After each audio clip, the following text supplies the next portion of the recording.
السلام عليكم ورحمة الله وبركاته. الحمد لله رب العالمين. اللهم صل على محمد وعلى آل محمد كما صليت على إبراهيم وعلى آل إبراهيم. اللهم بارك على محمد وعلى آل محمد كما باركت على إبراهيم وعلى آل إبراهيم إنك حميد مجيد. أعوذ بالله من الشيطان الرجيم. وأتموا الحج والعمرة لله فإن أحصرتم فما استيسر من الهدي ولا تحلقوا رؤوسكم حتى يبلغ الهدي محله فمن كان منكم مريضا أو به أذى من رأسه ففدية من صيام أو صدقة أو نسك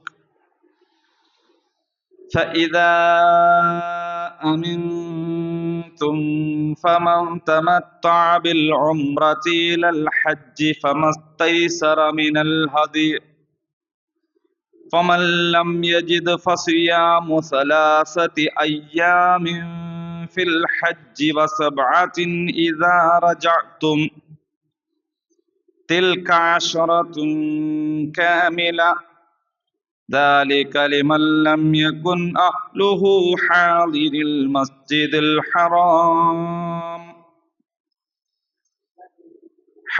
المسجد الحرام واتقوا الله واعلموا أن الله شديد العقاب. الحج أشهر معلومات فمن فرض فيهن الحج فلا رفث ولا فسوق ولا جدال في الحج وما تفعلوا من خير يعلمه الله وتزودوا فإن خير الزاد التقوى واتقون يا أولي الألباب. ليس عليكم جناح أن تبتغوا فضلا من ربكم فإذا أفضتم من عرفات فاذكروا الله عند المشعر الحرام واذكروه كما هداكم وإن كنتم من قبله لمن الضالين.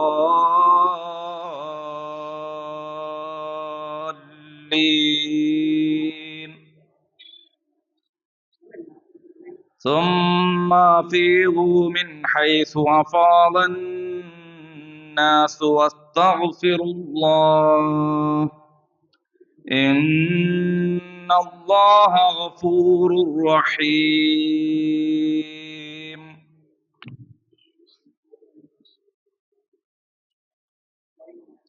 സൂറത്തുൽ ബഖറ 196 മുതൽ 199 വരെ. 195 വരെയുള്ള ആയത്തുകൾ കഴിഞ്ഞ ക്ലാസ് വരെ നമ്മൾ പഠിച്ചു കഴിഞ്ഞു. ഹജ്ജിനെ കുറിച്ച് പറയുകയും പിന്നീട് അതുമായി ബന്ധപ്പെട്ട വേറെ ചില നിയമങ്ങൾ പറയുകയും ചെയ്തു. പിന്നെ ഖിതാലിനെ കുറിച്ച് സാമാന്യ വിശദമായിട്ട് പറഞ്ഞു. ധനം അള്ളാഹുവിന്റെ മാർഗത്തിൽ ചെലവഴിക്കുന്നതിനെ കുറിച്ചും പറഞ്ഞ് വീണ്ടും ഹജ്ജിലേക്ക് തിരിച്ചു വന്നിരിക്കുകയാണ്. ഹജ്ജുമായിട്ട് ബന്ധപ്പെട്ട ചില നിയമങ്ങളാണ് ഇതിൽ പറയുന്നത്. ഹജ്ജിന് പോകാത്തവരൊന്ന് കൈകുന്തിക്ക്.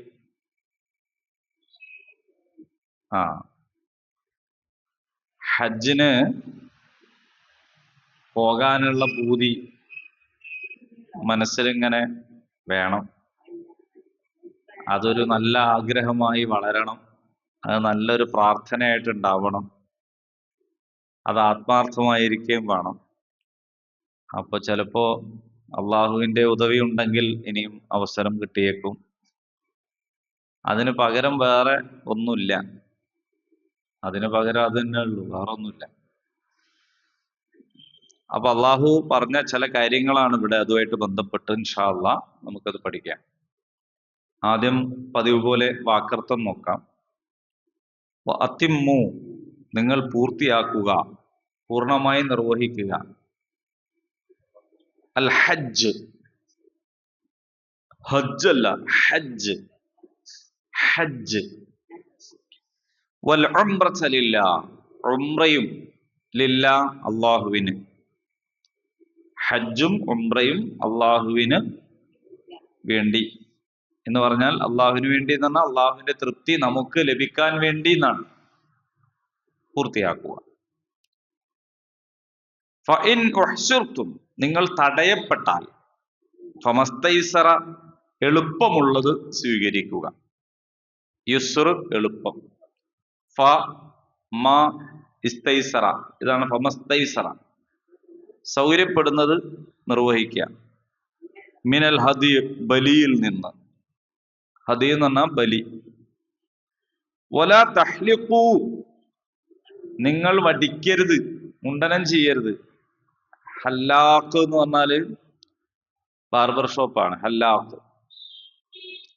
അവിടെ ഹ എന്ന് പറയുന്നതിന് ഒരു കുത്തിട്ടാല് ഖലഖ എന്ന് പറഞ്ഞാൽ സൃഷ്ടിച്ചു, ഖാലിഖ് സൃഷ്ടാവ്. അതുകൊണ്ടാണ് നമ്മൾ ഈ കുത്തും പുള്ളിയൊക്കെ പരിഗണിക്കണം എന്ന് പറയുന്നത്. ഇല്ലെങ്കിൽ സൃഷ്ടിപ്പ് എന്താവും, തലവടിക്കലാവും. അപ്പൊ അതുകൊണ്ട് ഹ, അതിപ്പോ എന്താ, നമ്മളിപ്പോ ഇതിന്റെയൊക്കെ ചില ആൾക്കാർ അങ്ങനെ പറയും, ഖുർആൻ പഠിക്കണതിനെ കുറിച്ച് പറയുമ്പോഴേ ആ ഇഷ്ടം പോലെ പരിഭാഷ കിട്ടും, നമ്മളെ അതൊന്ന് വായിച്ചാ പോരെ, എന്തിനാ അപ്പൊ ഇതിങ്ങനെ കുത്തിയിരുന്ന് മെനക്കെട്ട് പഠിക്കണമെന്ന് വിചാരിക്കും. ഇന്നിപ്പോ ഇവിടെ വരാത്തവരെല്ലാരും അങ്ങനെ വിചാരിച്ചിട്ടല്ല, പക്ഷെ അങ്ങനെ വിചാരിക്കുന്നവർ ധാരാളം ഉണ്ട്. അപ്പോ നമ്മളിത് എന്തിനാ എങ്ങനെ മെനക്കെട്ട് വന്ന് പഠിക്കണമെന്ന് വെച്ചാൽ കുത്തും പുള്ളിയൊക്കെ പരിഗണിച്ചിട്ട് പഠിക്കാനാണ്. ഖലഖ, സൃഷ്ടിച്ചു. ഇവിടെ പറയുന്നത് ആ കുത്ത് ഒഴിവാക്കിയിട്ടാണ്. വലാ തഹ്ലിഖൂ, നിങ്ങൾ മൊട്ടയാക്കരുത്, മുണ്ടനം ചെയ്യരുത്. റുഊസക്കും, നിങ്ങളുടെ തലകൾ, നിങ്ങൾ തല ഒടിക്കരുത്. ഹത്താ യബ്ലുഗൽ ഹദിയ, അവിടെ ഹദിയാണ്. ഹത്ത വരെ, യബ്ലുഗ് എന്ന് പറഞ്ഞാൽ എത്തുക, ബല്ലിഗ് എന്ന് പറഞ്ഞാൽ എത്തിക്കുക, തബ്ലീഗ് എന്ന് പറഞ്ഞാൽ എത്തിക്കൽ.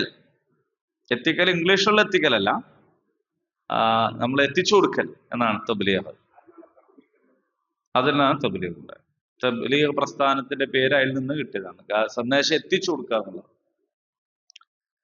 അപ്പോൾ പിന്നെ ഖുർആൻ നമ്മളോട് കൽപ്പിക്കുന്ന കാര്യമാണ് ബല്ലിഗ്, നിങ്ങൾ എത്തിച്ചു കൊടുക്കുക എന്ന് പറയുന്നത്. തബ്ലീഗ്, എത്തിച്ചു കൊടുക്കൽ.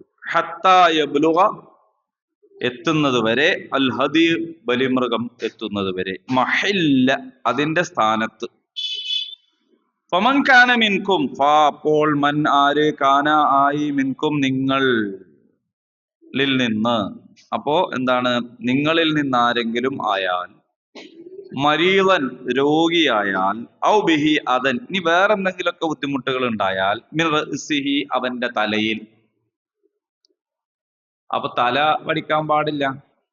പക്ഷേ തല വടിക്കാൻ പാടില്ല എന്ന് പറഞ്ഞാലും ചിലപ്പോ തലയിൽ എന്തെങ്കിലും സുഖമില്ലാണ്ടായാലോ, തലയിൽ മുടി വെച്ചേക്കാൻ പറ്റാത്ത എന്തെങ്കിലും ചൊറിയോ, ചൊറിന്റെ കൂടെ വേറെന്തോ നമ്മൾ പറയല്ലേ, ചെരങ്ങോ, എന്താ അല്ല പേനല്ല, ചെരങ്ങ എന്ന് അറിയും.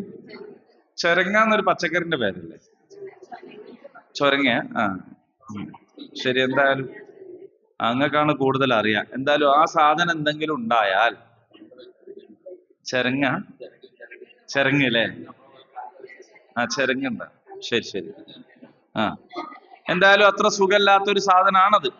അതൊക്കെ ഉണ്ടായാൽ അപ്പൊ മുടി ഇങ്ങനെ വെച്ചേക്കാൻ പറ്റൂല. പിന്നെ അപ്പൊ മുടി എന്ത് ചെയ്യേണ്ടി വരും, വടിക്കേണ്ടി വരും. പക്ഷേ ഞാൻ ഹജ്ജിലാണല്ലോ, അപ്പൊ ഇത് എന്താ ചെയ്യാ എന്ന് വിചാരിച്ചിട്ട് നിങ്ങൾ വിഷമിക്കൊന്നും വേണ്ട. എന്ത് ചെയ്താൽ മതി? ഫഫിദിയത്തുൻ, അപ്പോൾ നിങ്ങൾ പ്രായശ്ചിത്തം നൽകുക. മിൻ സുയാമിൻ, ഒന്നുകിൽ നോമ്പ്, ഔ സ്വതക്കത്തിൻ, അല്ലെങ്കിൽ ദാനം, ഔ നുസ്ക്, അല്ലെങ്കിൽ ബലി. വ്യത്യസ്ത ഓപ്ഷനുകളുണ്ട്, ഇതിലേതും സ്വീകരിക്കാം. ഫഇദാ അമിൻതും, നിങ്ങൾ നിർഭയരായി കഴിഞ്ഞാൽ, ഫമൻ തമത്തഅ, സൗകര്യം ഉപയോഗിക്കുന്നവർ, ബിൽ ഉംറതി ഇലൽ ഹജ്ജ്, ഉംറക്ക് ശേഷം ഹജ്ജ് വരെ സൗകര്യങ്ങൾ ഉപയോഗിക്കുന്നവർ, ഫമസ്തൈസറ, അവരും എളുപ്പമുള്ളത് നിർവഹിക്കുക, മിനൽ ഹദിയ, ബലിയിൽ നിന്ന്. നമുക്ക് വിശദീകരിക്കാം എന്താന്നുള്ളത്. ഫമല്ലം യജിദ്, ഇനി അതിന് കഴിയാത്ത ആൾക്കാർ, ഏതിന് കഴിയാത്ത ആൾക്കാർ? ഈ ബലി ഇറക്കാനൊന്നും കഴിയാത്ത ആൾക്കാർ, ഫസുയാം, നോമ്പെടുക്കുക, സലാസത്തി അയ്യാം, 3 ദിവസം, ഫിൽ ഹജ്ജ്, ഹജ്ജിന്റെ സമയത്ത് 3 ദിവസവും, വസബഅ, 7 ദിവസം, ഇദാ റജഅതും, മടങ്ങിക്കഴിഞ്ഞാൽ. അപ്പൊ എത്രയായി? അത് പറ്റി പറയുന്നുണ്ട്, തിൽക അശറത്തുൻ കാമില, അങ്ങനെ 10 ദിവസം പൂർണ്ണമായിട്ട്. 3 ദിവസം അവിടുന്നും 7 ദിവസം മടങ്ങിക്കഴിഞ്ഞിട്ട്. ذَلِكَ لِمَنْ لَمْ يَكُنْ أَهْلُهُ حَاضِرِ الْمَسْجِدِ الْحَرَامِ, മസ്ജിദുൽ ഹറമിന്റെ അടുത്ത് കുടുംബസമേതം താമസിക്കുന്നവരല്ലാത്തവർക്കാണ് ഇങ്ങനെയുള്ളത്. മക്കത്തുള്ള ആൾക്കാർക്ക് പിന്നെ തിരിച്ചു പോവാന്ന് പറഞ്ഞ കേസില്ലല്ലോ. അപ്പൊ 3 ദിവസം അവിടുന്നും പിന്നെ നാട്ടിൽ പോയിട്ടും എന്ന് പറയുന്നത് അവിടെ താമസിക്കുന്നവർക്ക് ബാധകമല്ല. അപ്പൊ അതുകൊണ്ട് അവരെന്ത് ചെയ്യുക? 10 ദിവസം നാട്ടിൽ പോയിട്ട് എന്ന് പറഞ്ഞൊരു കേസ് അതിൽ വരുന്നില്ല. വത്തഖുല്ലാ, നിങ്ങൾ അള്ളാഹുവിനെ സൂക്ഷിക്കുക. വഅലമൂ, നിങ്ങൾ അറിയുക. അന്നല്ലാഹ, നിശ്ചയമായും അള്ളാഹുവാണ്, ശദീദ്, കഠിനനാണ്, അൽ ഇഖാബ്, ശിക്ഷയുടെ കാര്യത്തിൽ. അള്ളാഹു വദൂദാണ്, അള്ളാഹു റഹ്മാനാണ്, അള്ളാഹു റഹീമാണ്, അല്ലേ? അള്ളാഹു സ്നേഹമാണ്, കാരുണ്യാണ്, അനുകമ്പയാണ്, ദയയാണ്, ഒക്കെയാണ്. ശിക്ഷയുടെ കാര്യത്തിൽ അള്ളാഹു എന്താണ്? കഠിനനാണ്. ശിക്ഷിക്കാൻ അള്ളാഹു തീരുമാനിക്കാൻ വലിയ പാടാ. അള്ളാഹു അങ്ങനെ വെറുതെ ശിക്ഷിക്കൊന്നുമില്ല. ശിക്ഷിക്കുക എന്ന് പറയുന്നത് അള്ളാഹിനെ സംബന്ധിച്ചിടത്തോളം എളുപ്പമുള്ള കാര്യമല്ല, വേഗം ചെയ്യുന്ന കാര്യമല്ല. പരമാവധി വിട്ടുവീഴ്ച ചെയ്യും, കണ്ടില്ലെന്ന് വെക്കും, ഒഴിവായി കൊടുക്കും. ഇതാണ് അള്ളാഹിന്റെ ഒരു രീതി. അതേസമയം ശിക്ഷിക്കാൻ തീരുമാനിച്ചാലോ, അവിടെ പിന്നെ എന്താണ്, ഒരു തരത്തിലും ആ പിടുത്തത്തിൽ നിന്ന് ഒഴിവാവുകയില്ല. അത് കഠിനമായി ശിക്ഷിക്കുന്നവനാണ്. അൽ ഹജ്ജ്, ഹജ്ജ് എന്ന് പറയുന്നത് അഷ്ഹുറുൻ, അത് മാസങ്ങളാണ്. ഷഹർ എന്ന് പറഞ്ഞ മാസം, അല്ലെ? ഷഹ്റു റമദാൻ അല്ലദീ എന്ന് പറയുന്നത്. അപ്പൊ അഷ്ഹുറുൻ എന്ന് പറഞ്ഞ മാസങ്ങളാണ്. മഅലൂമാത്ത്, അറിയപ്പെടുന്ന മാസങ്ങളാണ്. ഫമൻ ഫറള, ആരെങ്കിലും നിർബന്ധമാക്കിയാൽ, ഫീഹിന്ന, അതിൽ, അൽ ഹജ്ജ്, ഹജ്ജ് നിർവഹിക്കുക എന്നത്, അതായത് ഹജ്ജ് ചെയ്യാൻ ആരെങ്കിലും തീരുമാനിച്ചാൽ, ഫലാ റഫസ, ലൈംഗിക വീഴ്ച പാടില്ല, വലാ ഫുസൂഖ, ദുർവൃത്തികൾ ഒന്നും തന്നെ പറ്റൂല, വലാ ജിദാൽ, തർക്കിക്കാനും പാടില്ല, ഫിൽ ഹജ്ജ്, ഹജ്ജ് വേളയിൽ. വമാ തഫ്അലു, നിങ്ങൾ ചെയ്യുന്നത്, മിൻ ഖൈരിൻ, അത് ഏത് നന്മയാണെങ്കിലും, യഅലമുഹുല്ലാഹ്, അല്ലാഹു അത് അറിയും. വതസവ്വദൂ, നിങ്ങൾ പാഥേയം ഒരുക്കുക. ഫഇന്ന, നിശ്ചയമായും, ഖൈറസ്സാദ്, ഏറ്റവും നല്ല പാഥേയം എന്ന് പറയുന്നത്, അത്തഖ്വ, തഖ്വയാകുന്നു. വത്തഖൂനി, നിങ്ങൾ എന്നെ സൂക്ഷിക്കുക, യാ ഉലുൽ അൽബാബ്, അല്ലയോ ബുദ്ധിയുള്ളവരെ. നമുക്ക് സന്തോഷമായില്ലേ? ബുദ്ധിയുള്ളവരെ എന്നാണ് നമ്മൾ വിളിക്കുന്നത്. ലൈസ അലൈക്കും, ലൈസ ഇല്ല, അലൈക്കും, നിങ്ങളുടെ മേൽ, ജുനാഹുൻ, കുറ്റമില്ല, അൻ തബ്തഗൂ, നിങ്ങൾ തേടുന്നതിൽ, ഫൗലൻ, അനുഗ്രഹം, മിർ റബ്ബിക്കും, നിങ്ങളുടെ നാഥങ്കലിൽ നിന്നുള്ള അനുഗ്രഹം തേടുന്നതിൽ നിങ്ങൾക്ക് കുറ്റമൊന്നുമില്ല. ഫഇദാ അഫൽതും, നിങ്ങൾ മടങ്ങിക്കഴിഞ്ഞാൽ, മിൻ അറഫാത്ത്, അറഫയിൽ നിന്ന്, ഫദ്കുറുല്ലാഹ്, നിങ്ങൾ അല്ലാഹുവിനെ സ്മരിക്കുക. ഇൻദൽ മശ്അരിൽ ഹറാം, എന്താണ് മശ്അരിൽ ഹറാമിന്റെ അടുത്ത് എന്ന് പറഞ്ഞാൽ മുസ്തലിഫയിൽ. വദ്കുറുഹു, നിങ്ങൾ അവനെ സ്മരിക്കുക. കമാ ഹദാകും, നിങ്ങൾക്ക് വഴി കാണിച്ചു തന്നതുപോലെ. വഇൻ കുൻതും, നിങ്ങളായിരുന്നെങ്കിലും, മിൻ ഖബ്ലിഹി, അതിനു മുമ്പ്, ലമിനൽ ളാലീൻ, വഴി പിഴച്ചവരായിരുന്നെങ്കിലും, ഇപ്പൊ നിങ്ങൾക്ക് വഴിയൊക്കെ കാണിച്ച് നിങ്ങളെ ഹിദായത്തിലാക്കിയതിന്റെ രീതി. സുമ്മ അഫീലു, സുമ്മ പിന്നെ അഫീലു നിങ്ങൾ പിരിഞ്ഞു പോവുക, മിൻ ഹൈസു അഫാലന്നാസ് ജനങ്ങൾ പിരിഞ്ഞു പോണടുത്തുനിന്ന്. വസ്തഗ്ഫിറുല്ലാ നിങ്ങൾ അല്ലാഹുവിനോട് പാപമോചനം തേടുക. ഇന്നല്ലാഹ നിശ്ചയമായും അല്ലാഹു ഗഫൂറുൻ പൊറുക്കുന്നവനാണ്, റഹീമുൻ ദയാപരനാണ്. ഇത്രയുമാണ് അതിന്റെ വാക്കർ. അപ്പൊ എന്താണ് ഇനി പറയണത് നോക്കാം. ഹജ്ജും ഉംറയും നിങ്ങൾ പൂർത്തിയാക്കി ചെയ്യുക എന്നാണ് പറയുന്നത്. ഈ പറയുന്നതില് ഹജ്ജ് ഫർളാണ്, ഉംറയും ഫർളാണ് എന്ന് മനസ്സിലാക്കിയ, അങ്ങനെ അഭിപ്രായപ്പെട്ട ഇമാമിങ്ങളുണ്ട്. ഹജ്ജും ഉംറയും ഒക്കെ ഫർള് തന്നെയാണ്. ഹജ്ജും ഫർളാണ്, ഉംറയും ഫർളാണ്. എന്നാൽ ഹജ്ജ് ഫർളാണ്, ഉംറ ചെറിയ ഹജ്ജാണ്, അത് സുന്നത്താണ് എന്ന് മനസ്സിലാക്കിയവരും ഉണ്ട്. ഏതായാലും ഹജ്ജിന് പോകുമ്പോൾ ഉംറയും നിർവഹിക്കുക എന്നത് സർവ സ്വീകാര്യമായ, സർവാംഗീകൃതമായ ഒരു കാര്യമാണ്. അപ്പൊ അത് രണ്ടും വീടുകയും ചെയ്യും. പക്ഷെ പ്രത്യേകം എടുത്തു പറയാണ് വഅത്തിമുൽ ഹജ്ജ വൽ ഉംറത ലില്ലാ, അള്ളാഹുവിന് വേണ്ടി എന്നാണ്. അതായത് നിങ്ങൾ എന്തിനാണ് ഹജ്ജ് ചെയ്യുന്നതെന്ന് ചോദിച്ചാല്, ഞാൻ ഹാജിയാണെന്ന് പറയാൻ വേണ്ടി ആവാൻ പാടില്ല. പിന്നെ ഞങ്ങളെ ഗോത്രത്തിൽ നിന്ന് കുറെ ആൾക്കാർ ഹജ്ജിന് പോയി എന്ന് പറയാനാവാൻ പാടില്ല. നമ്മളെ കുടുംബത്തിൽ എല്ലാവരും ഹജ്ജ് ചെയ്തോലാണ് എന്ന് പറയാൻ വേണ്ടി ആവാൻ പാടില്ല. ഒന്നും പറ്റൂല. ലില്ല എന്നത് വളരെ പ്രധാനമാണ്. അതെല്ലാ അമലുകൾക്കും ഉണ്ട്. ഇവിടെ പ്രത്യേകം എടുത്തു പറയാണ്, എല്ലാ അമലുകൾക്കും നീയത്തുണ്ട്. നീയത്തില്ലാത്ത ഒരു അമലും ശരിയാവില്ല. പക്ഷെ ഹജ്ജിന്റെയും ഉംറയുടെയും നീയത്ത് ചൊല്ലല് സുന്നത്താണ്. മനസ്സിലായല്ലേ? ചൊല്ലല് സുന്നത്താണ്. അപ്പോ നീയത്ത് മനസ്സിലുണ്ടാകുന്നതിന്റെ കൂടെ ചൊല്ലുക എന്ന് പറയുന്നതും കൂടി ഹജ്ജിന്റെ ഉംറന്റെ നീയത്തിലുണ്ട് എന്നർത്ഥം. അപ്പൊ അതുപോലെ ഹജ്ജിന് ചില പ്രത്യേകതകളൊക്കെ ഉണ്ട്. കാരണം ഒരു പ്രത്യേകമായ ഒരു സംഗതിയാണത് എന്നതാണ്. അപ്പൊ നിങ്ങൾ ഹജ്ജും ഉംറയും പൂർത്തിയാക്കി ചെയ്യുക, ഇതൊരു കൽപ്പനയാണ്. അപ്പോ മുഅ്മിനീങ്ങളെ സംബന്ധിച്ചിടത്തോളം ഹജ്ജ് നിർബന്ധമായ കാര്യമാണ്, ഫർളായ കാര്യമാണ്. പിന്നെ കഴിവുള്ളവർക്കല്ലേ നിർബന്ധമുള്ളൂ? അതെ. പക്ഷെ ഏത് അമലും കഴിവുള്ളവർക്കേ നിർബന്ധമുള്ളൂ. കഴിവെന്താന്നുള്ളതാണ് വ്യത്യാസം. നിസ്കാരത്തിന്റെ കഴിവ് ബുദ്ധിയാണ്. സ്ഥിരബുദ്ധി ഉണ്ടാവുക എന്നത് മാത്രമാണ്. അതുണ്ടെങ്കിൽ തന്നെ നിസ്കാരം നിർബന്ധമാണ്. ബുദ്ധി മറഞ്ഞു പോവുക, ഉറങ്ങിപ്പോവുക, ഭ്രാന്തായി പോവുക, ഇങ്ങനെയുള്ള ആൾക്കാർക്ക് എന്തില്ല? നിസ്കാരമില്ല. അല്ലാതെ ഏതൊരു മുഅ്മിനിനും ബുദ്ധി ഉണ്ടെങ്കിൽ, അയാൾക്ക് കൈ അനങ്ങുന്നില്ല, കാലനങ്ങുന്നില്ല, ഒന്നും അനങ്ങാതെ ആണെങ്കിൽ പോലും അയാൾക്ക് നിസ്കാരം നിർബന്ധമാണ്. അതേസമയത്ത് സക്കാത്ത് പൈസ ഉള്ളവനാണ് നിർബന്ധം. അപ്പൊ അവിടുത്തെ കഴിവ് എന്താണ്? സമ്പത്ത് ഉണ്ടാവുക എന്നുള്ളതാണ്. നോമ്പ് ആരോഗ്യമുള്ള ആൾക്കാർക്കാണ് അത് നിർബന്ധമാവുക. അപ്പൊ അവർക്ക് അവിടുത്തെ കഴിവ് എന്താണ്? ആരോഗ്യം എന്നുള്ളതാണ്. അപ്പൊ ഏതൊരു അമലും അള്ളാഹു നിർബന്ധാക്കുന്നത് കഴിവുള്ളവർക്കാണ്. ഹജ്ജ് ആകുമ്പോ 3 കാര്യങ്ങൾ അവരുടെ കഴിവ് എന്ന നിലക്ക് വരും. 1 ആരോഗ്യം, 2 സമ്പത്ത്, 3 യാത്രാ സൗകര്യം. ഈ 3 കാര്യങ്ങളും ആണ് ഹജ്ജിന്റെ കഴിവ് എന്ന് പറയുന്നത്. അതിന് പണ്ടുള്ളവർ പറയാ തടിയാലും മുതലാലും വഴിയാലും എന്ന് പറയും. അതായത് തടിയുണ്ട്, ആരോഗ്യം വേണം, അല്ലെങ്കിൽ ഹജ്ജ് ചെയ്യാൻ കഴിയില്ല. അതേപോലെ തന്നെ എന്താണ്, മുതൽ വേണം, സമ്പത്ത് വേണം. മറ്റൊന്ന് വഴി ക്ലിയർ ആയിരിക്കണം. ഇപ്പൊ നമ്മുടെ പുതിയ കാലത്ത്, പഴയ കാലത്ത് വഴി ക്ലിയർ ആവാന്നാൽ വഴിയിൽ കൊള്ളക്കാരോ സംഗതികളോ ഒന്നും കൊണ്ട് തടയപ്പെടരുത്, അങ്ങനെയൊക്കെ. അതേസമയം ഇപ്പോഴത്തെ കാലത്ത് വിസ, പാസ്പോർട്ട്, ടിക്കറ്റ് തുടങ്ങിയിട്ടുള്ള പ്രൊസീജിയറുകളാണ് അല്ലെ. അത്തരം കാര്യങ്ങളൊക്കെ ക്ലിയർ ആവുക.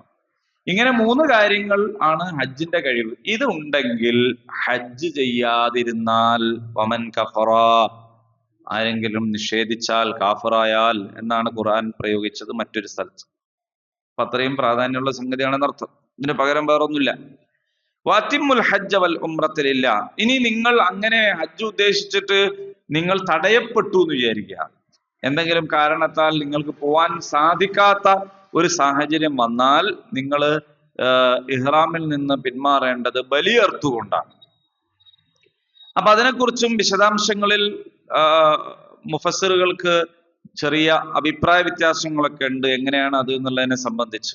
നമുക്ക് കുഴപ്പമൊന്നുമില്ല. അതായത് ഈ ബലിമൃഗം അവിടെ എത്തുക എന്ന് പറഞ്ഞാൽ എന്താണ് എന്നുള്ളതിനെ കുറിച്ച് ഇവിടെ പറഞ്ഞല്ലോ. ബലിമൃഗം എത്തും വരെ നിങ്ങൾ തലപടിക്കരുത്. എവിടെ എന്താ ഈ എത്തുക എന്ന് പറഞ്ഞാൽ അത് ചെയ്യാന്നുള്ളതാണെന്ന് പറയുന്നു. അതേ സമയത്ത് നിങ്ങൾ പോണില്ലെങ്കിലും നിങ്ങൾ പണ്ടൊക്കെ ബലിമൃഗത്തെ കൊണ്ടുപോവുക ചെയ്യാം. ഇന്നിപ്പോ അവിടെ കൗണ്ടറിൽ ക്യാഷ് അടിച്ചാൽ അവിടെ നല്ല കാര്യങ്ങൾ നടന്നോളൂ. അപ്പൊ നമ്മളെ പുതിയ കാലത്ത് ഒരു സൗകര്യമാണ്. മുമ്പ് അങ്ങനെയല്ല. മുമ്പ് ബലിമൃഗത്തെ ഓരോരുത്തരും കൊണ്ടുപോവുകയാണ് ചെയ്യാം. അവിടുന്ന് വാങ്ങുകയും ചെയ്യാം, പക്ഷെ വാങ്ങാനൊന്നും അങ്ങനെ കിട്ടൂല. അപ്പോ കൊണ്ടുപോവുക ചെയ്യാം. അപ്പൊ ഈ കൊണ്ടുപോകുമ്പോ നിങ്ങൾക്ക് അഥവാ നിങ്ങൾ തടയപ്പെട്ടാലും നിങ്ങൾ ബാക്കി പോണ ആൾക്കാരുടെ കൂടെ എന്ത് ചെയ്യാം, ഈ ബലിമൃഗത്തെയും പറഞ്ഞേക്കും. അങ്ങനെ അവരവിടെ എത്തിയാൽ എന്ന് പറഞ്ഞാൽ യൗമുൻ നഹർ ആകുമല്ലോ. അതുവരെ നിങ്ങൾ എന്ത് ചെയ്യണം, അവിടെ തന്നെ തുടരണം, ഇഹ്റാമിൽ തുടരണം. കാരണം നിങ്ങൾ അതിന് പോവാൻ പുറപ്പെട്ടല്ലോ. അപ്പൊ അതുകൊണ്ട് ബലിമൃഗം അതിന്റെ സ്ഥലത്തെത്തി അങ്ങനെ യൗമുൻ നഹർ ആയി കഴിഞ്ഞാലാണ് നിങ്ങൾ പിന്നെ അങ്ങനെ ഒരു അഭിപ്രായം പറയുന്നത്. എന്തായാലും നമ്മളുടെ ഒരു കാലത്ത് ഇതങ്ങനെ അങ്ങനെ ബേജാറായി ഇതാക്കേണ്ട ഒരു പ്രശ്നമൊന്നും ഇല്ല. നമ്മളെന്തായാലും ബലി അറക്കുക എന്നതാണ്. ഇനി ബലി അറക്കാൻ സാധിക്കാതെ വന്നാൽ ചെയ്യേണ്ട ഒരു കാര്യമാണ് നേരത്തെ പറഞ്ഞത്, എന്താണ്, നോമ്പെടുക്കുക എന്ന് പറയുന്നത്. അപ്പോ ഫമൻ തമത്ത എന്ന് പറയുന്നുണ്ട്. 3 രീതിയിലാണ് ഹജ്ജ് ഉള്ളത്. അത് ഹജ്ജിന്റെ ഒരു പ്രത്യേകത കേട്ടോ. 3 രീതിയിൽ നിസ്കാരം അങ്ങനല്ലല്ലോ. നിസ്കാരം നിസ്കരിക്കാൻ കഴിയാത്തവർക്ക് ഇരുന്ന്, ഇരിക്കാൻ കഴിയാത്തവർക്ക് കിടന്ന് എന്നത് ഒരേ നിസ്കാരത്തിന്റെ തന്നെ ഇളവുകളാണ്. അതേ സമയത്ത് നിങ്ങൾക്ക് ഇഷ്ടമുള്ള രീതി തിരഞ്ഞെടുക്കാൻ പറ്റുന്ന ഓപ്ഷൻസ് നിസ്കാരത്തിലില്ല. ഹജ്ജിൽ അങ്ങനെ ഉണ്ട്, നോമ്പിൽ അങ്ങനെ ഇല്ല, സക്കാത്തിൽ അങ്ങനെ ഇല്ല. അപ്പോ ഹജ്ജിൽ അങ്ങനെ ഉണ്ട്. ഈ 3 രീതികൾ പഠിപ്പിച്ചു തന്നിട്ടുണ്ട്. ആ 3 രീതിയിൽ ഏത് രീതിയിൽ ചെയ്താലും ഹജ്ജാവും. ഏതൊക്കെയാണ് 3 രീതികൾ ഒന്ന് പറയൂ. ഒരു പേരായിട്ട് പറഞ്ഞു നോക്കി, ആർക്കെങ്കിലും അറിയോ നോക്ക്. പേര് പറയും. ഹജ്ജിന്റെ, നിങ്ങൾ ഹജ്ജ് ചെയ്യാത്തവരോടാ ഞാൻ നേരത്തെ കൈവന്തിക്കാൻ പറഞ്ഞത്, ഹജ്ജ് ചെയ്തവരോട് പറഞ്ഞില്ല. 3 രീതിയിലാണ്. എന്നാ നിങ്ങൾ പഠിച്ചോളി. ഒന്ന് ഇഫ്രാദ്, മറ്റൊന്ന് ഖിറാൻ, മറ്റൊന്ന് തമത്തു. കേട്ടാൽ പഠിക്കണേക്കാട്ടും പറഞ്ഞാൽ പഠിക്കും. 1 ഇഫ്രാദ്, 2 ഖിറാൻ, 3 തമത്തു. ഖിറാൻ അപ്പോ 1 ഇഫ്രാദ്, 1 ഖിറാൻ, 1 തമത്തു. അതിന്റെ ഭാഷാർത്ഥം മലയാളത്തിൽ പറഞ്ഞുകൊണ്ട് നമുക്കൊന്നും തിരിയില്ല. അത് 3 ഐറ്റാണ്, 3 സംഗതികളാണ്. ആ 3 കാര്യങ്ങൾ എങ്ങനെയെന്ന് ചോദിച്ചാൽ, ഇഫ്രാദ് എന്ന് പറഞ്ഞാല് ഒരാള് മീഖാത്തിൽ വെച്ച് ഹജ്ജിന് വേണ്ടി ഇഹ്റാം ചെയ്യാം, ഹജ്ജിന് വേണ്ടി മാത്രം. അങ്ങനെ പോയിട്ട് ഹജ്ജ് നിർവഹിക്കുക. അപ്പൊ അയാൾ ഇഹ്റാം ചെയ്തിട്ട്, എപ്പോൾ ഇഹ്റാം ചെയ്താലും അയാൾ ഇഹ്റാം ചെയ്തിട്ട് അവിടെ പോയിട്ട് പിന്നെ അയാൾ എന്ത് ചെയ്യണം, ഹജ്ജിന്റെ ദിവസം വരെ കാത്തു നിന്ന് ആ ഇഹ്റാം ഡ്രസ്സിൽ തന്നെ കാത്തു നിന്ന് അവിടെ ചെന്ന് ഹജ്ജ് നിർവഹിക്കുന്നതിനാണ് ഇഫ്രാദ് എന്ന് പറയാം. പിന്നെ ഹജ്ജൊക്കെ കഴിഞ്ഞിട്ട് അയാൾക്ക് എന്ത് ചെയ്യാം, ഉംറക്ക് വേറെ മീഖാത്തിൽ പോയിട്ട് ഇഹ്റാം ചെയ്ത് വരികയൊക്കെ ചെയ്യാം.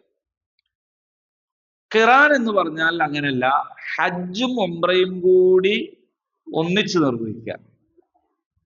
ഒന്നിച്ച് നിർവഹിക്കുക എന്ന് പറഞ്ഞാൽ ആദ്യം ഉംറയും പിന്നെ ഹജ്ജും, അങ്ങനല്ല.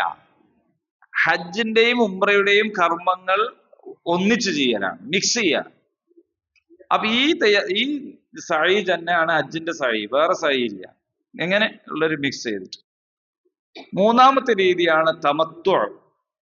ഇവിടുന്നൊക്കെ പോണ ഒരു തമത്തുവായ ഹജ്ജാണ് ചെയ്യുക സാധാരണ നില. അതെങ്ങനെയാന്ന് ചോദിച്ചാൽ, ഇവിടുന്ന് പോകുമ്പോ ഈ മീഖാത്തിൽ വെച്ച് ഇഹ്റാം ചെയ്ത് അവിടെ പോയിട്ട് ഉംറ നിർവഹിക്കും. എന്നിട്ട് തഹല്ലുലാവും, മുടി മുറിച്ച് അല്ലെങ്കിൽ മുടി വടിച്ച് തഹല്ലുലായി. പുരുഷന്മാരൊക്കെ സാധാരണ വസ്ത്രം ധരിച്ച് ഇഹ്റാം ഡ്രസ്സൊന്നും ഇല്ലാതെ അവിടെ ഇങ്ങനെ അവിടുത്തുകാരെ പോലെ ഇങ്ങനെ കഴിയാം.